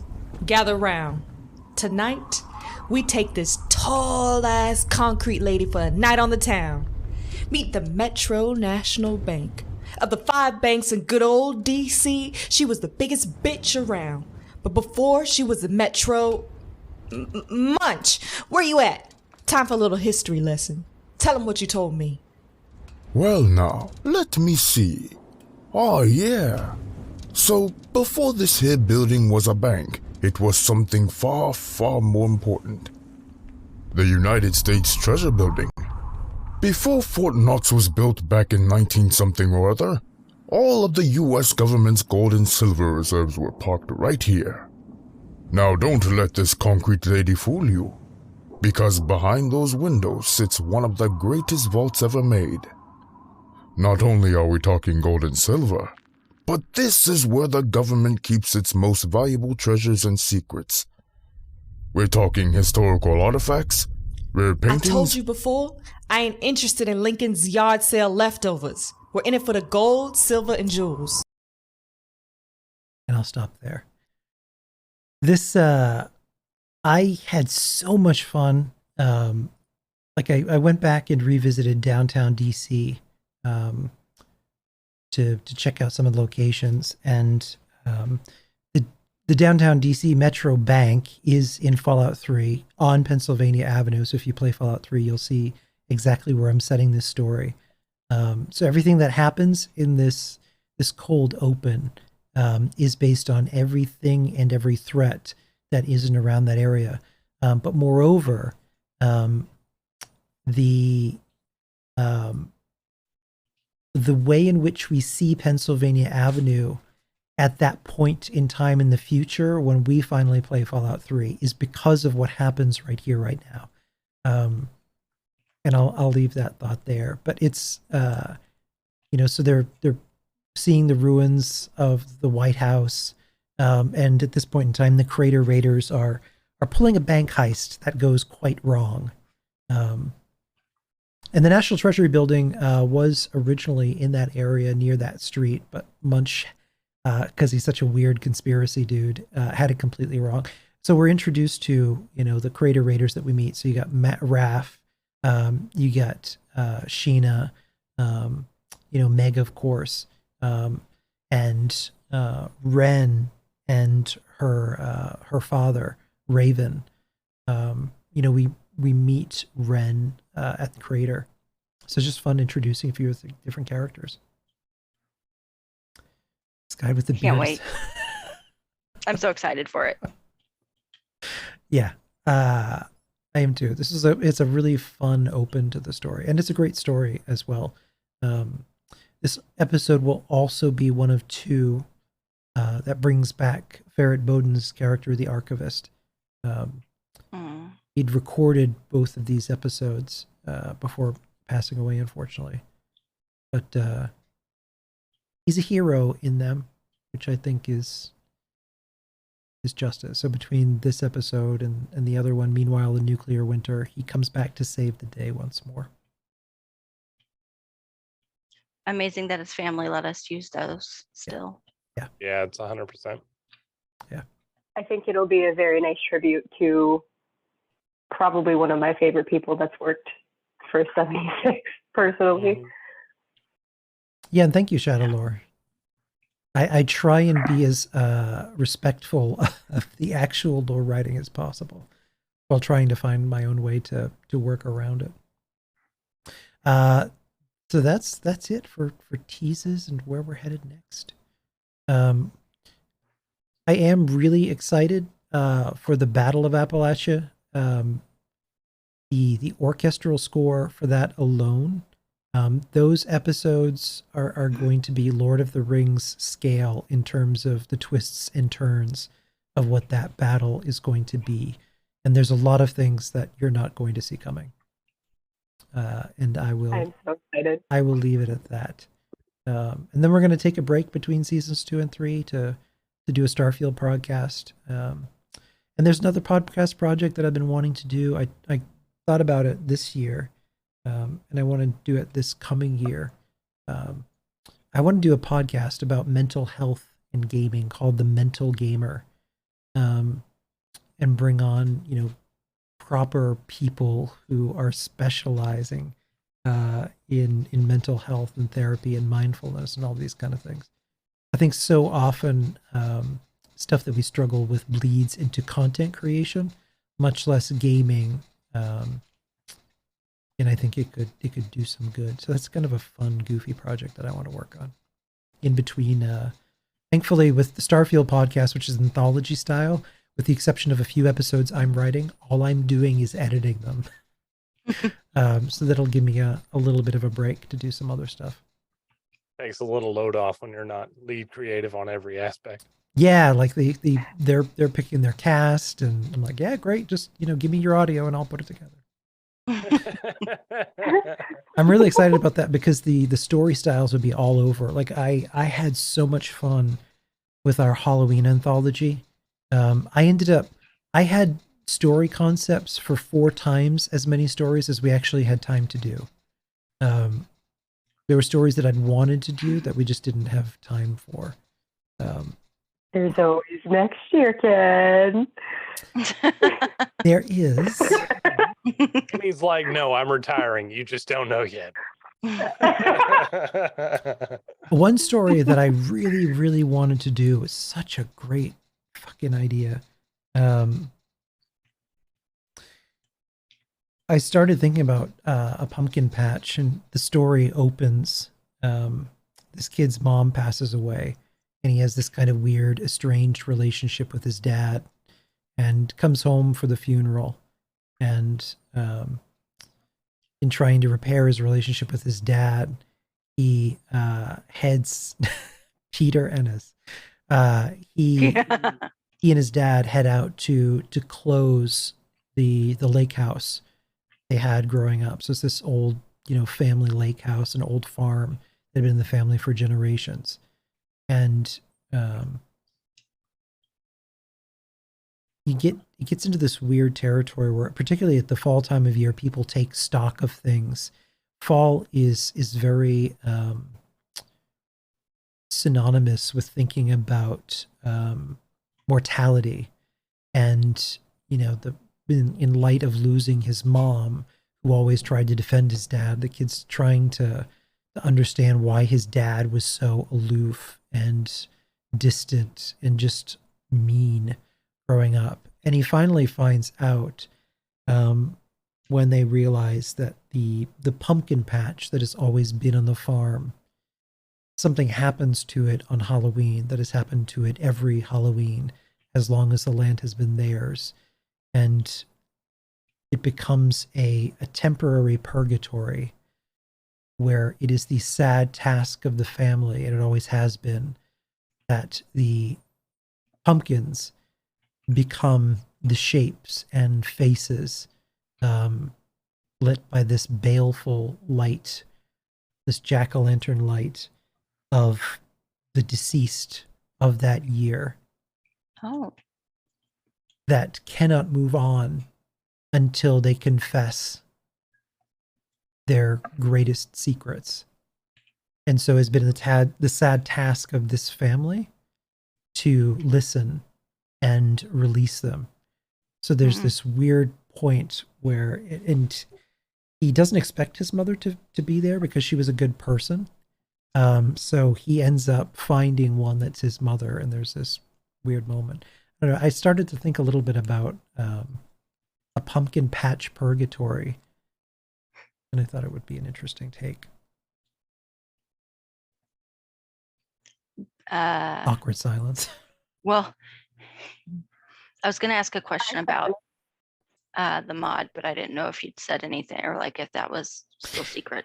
The mod, yep, thank you for reminding me. So the mod, we now have a Fallout 4 mod that is 100% complete and playable. I won't be dropping it until after our Season 2 finale for a very specific reason, in that it has... my half-baked ideas are compelling. Look, if I have to say it out loud as opposed to you reading or listening to it, it sometimes comes out weird. But I promise you, it was a damn good story. It sounds good. The mod is fully complete, but I can't release it until after because there are loads of spoilers in it. Once I do, though, so once our Season 2 finale is, I'll drop it and you can play it. And it has every single episode, every minisode, plus hours and hours of bonus content that will only be available for the mod. So there are some commercials, there's some new radio programs, stuff that is really, really hilarious. we did kind of a David Attenborough style Appalachia in the Wild, in which it's literally just this English proper narrator narrating the mating ritual of the majestic red-backed Mirelurk queen. Oh my god! It is. Oh, awesome. Once he finished recording for it, and I mean he's wonderful, BAFTA nominated. Oliver is just fantastic, but he delivers it with such polish and pomp. So the way in which he's delivering it, paired with like the fact that she's spraying a vault dweller who just happened to build his camp near there. she's basically it's quite funny. Good stuff. That's what people want to hear. This is what you came for. This is the experience you expect from us. We are going to raid. I will be back tomorrow night with the very last broadcast that I'm going to be doing for the year. And actually the last time that you're going to see me until, or hear me until February. I'm taking the entire month of January off. I'm uninstalling social media apps. I'm going away for a little bit to edit and write, because there are 2 episodes that have been sitting on my desk for a while I was working on the Christmas show. So I want to get Rusty Pick Raiders, Sugar Grove Secrets, and Meanwhile in Nuclear Winter, both of which are 2-part episodes. So you'll have in total, I think we've added like an extra 6 hours of story for you to listen to. Particularly Meanwhile of Nuclear Winter is such a good episode. That's a great one. It's an homage to the Nuclear Winter mode. And most excitingly, the voice actors for Reuben Gill and Zax came back to join us for that one. Some of the lines I wrote for Zax are really funny. I think you'll enjoy that. So yeah, I want to get those edited and out the door for January. So let's see who's on that we can raid into. All right, we're going to pass the party on to the final counselor. And yeah, thank you all, everyone, for listening. Thank you for listening to the show and sticking around and listening to our goofiness. And as always, thank my wonderful voice actors who bring these stories to life. Everyone who's here, Jessica, and Taylor, and Clint, and here, and everyone who's not here, who wanted to be here. Yeah, I hate that more people couldn't come. That's okay. Life happens. Thank you for everything. Christmas Eve. It's been amazing. It's the holiday week. Yeah. Thank you for having us, though, Ken. I do appreciate it. Thank and you you. enjoy the time that you absolutely deserve off. Thank you, Your Shuttle. blackout days. You need to enjoy those. Yeah, I'm going to go away for a good solid month and not have to listen to anything about fucking Elon Musk for a while. Did I say that out loud? Good. I hope he hears it. I don't need a social media platform with a protagonist / antagonist. Thank you very much. I'm just trying to get my news, for Christ's sakes. Let's pass on the party to the final counselor. I will be back tomorrow night, and thank you all for being here. Good Thank night, you. everybody. Happy holidays, everybody. Now we get that awkward 10-second countdown where we just kind of stare at the camera waiting for the thing to pop up. And Good to see both of your faces. good to see you all. Here we go. All the faces. Bye. Wipe out a few more like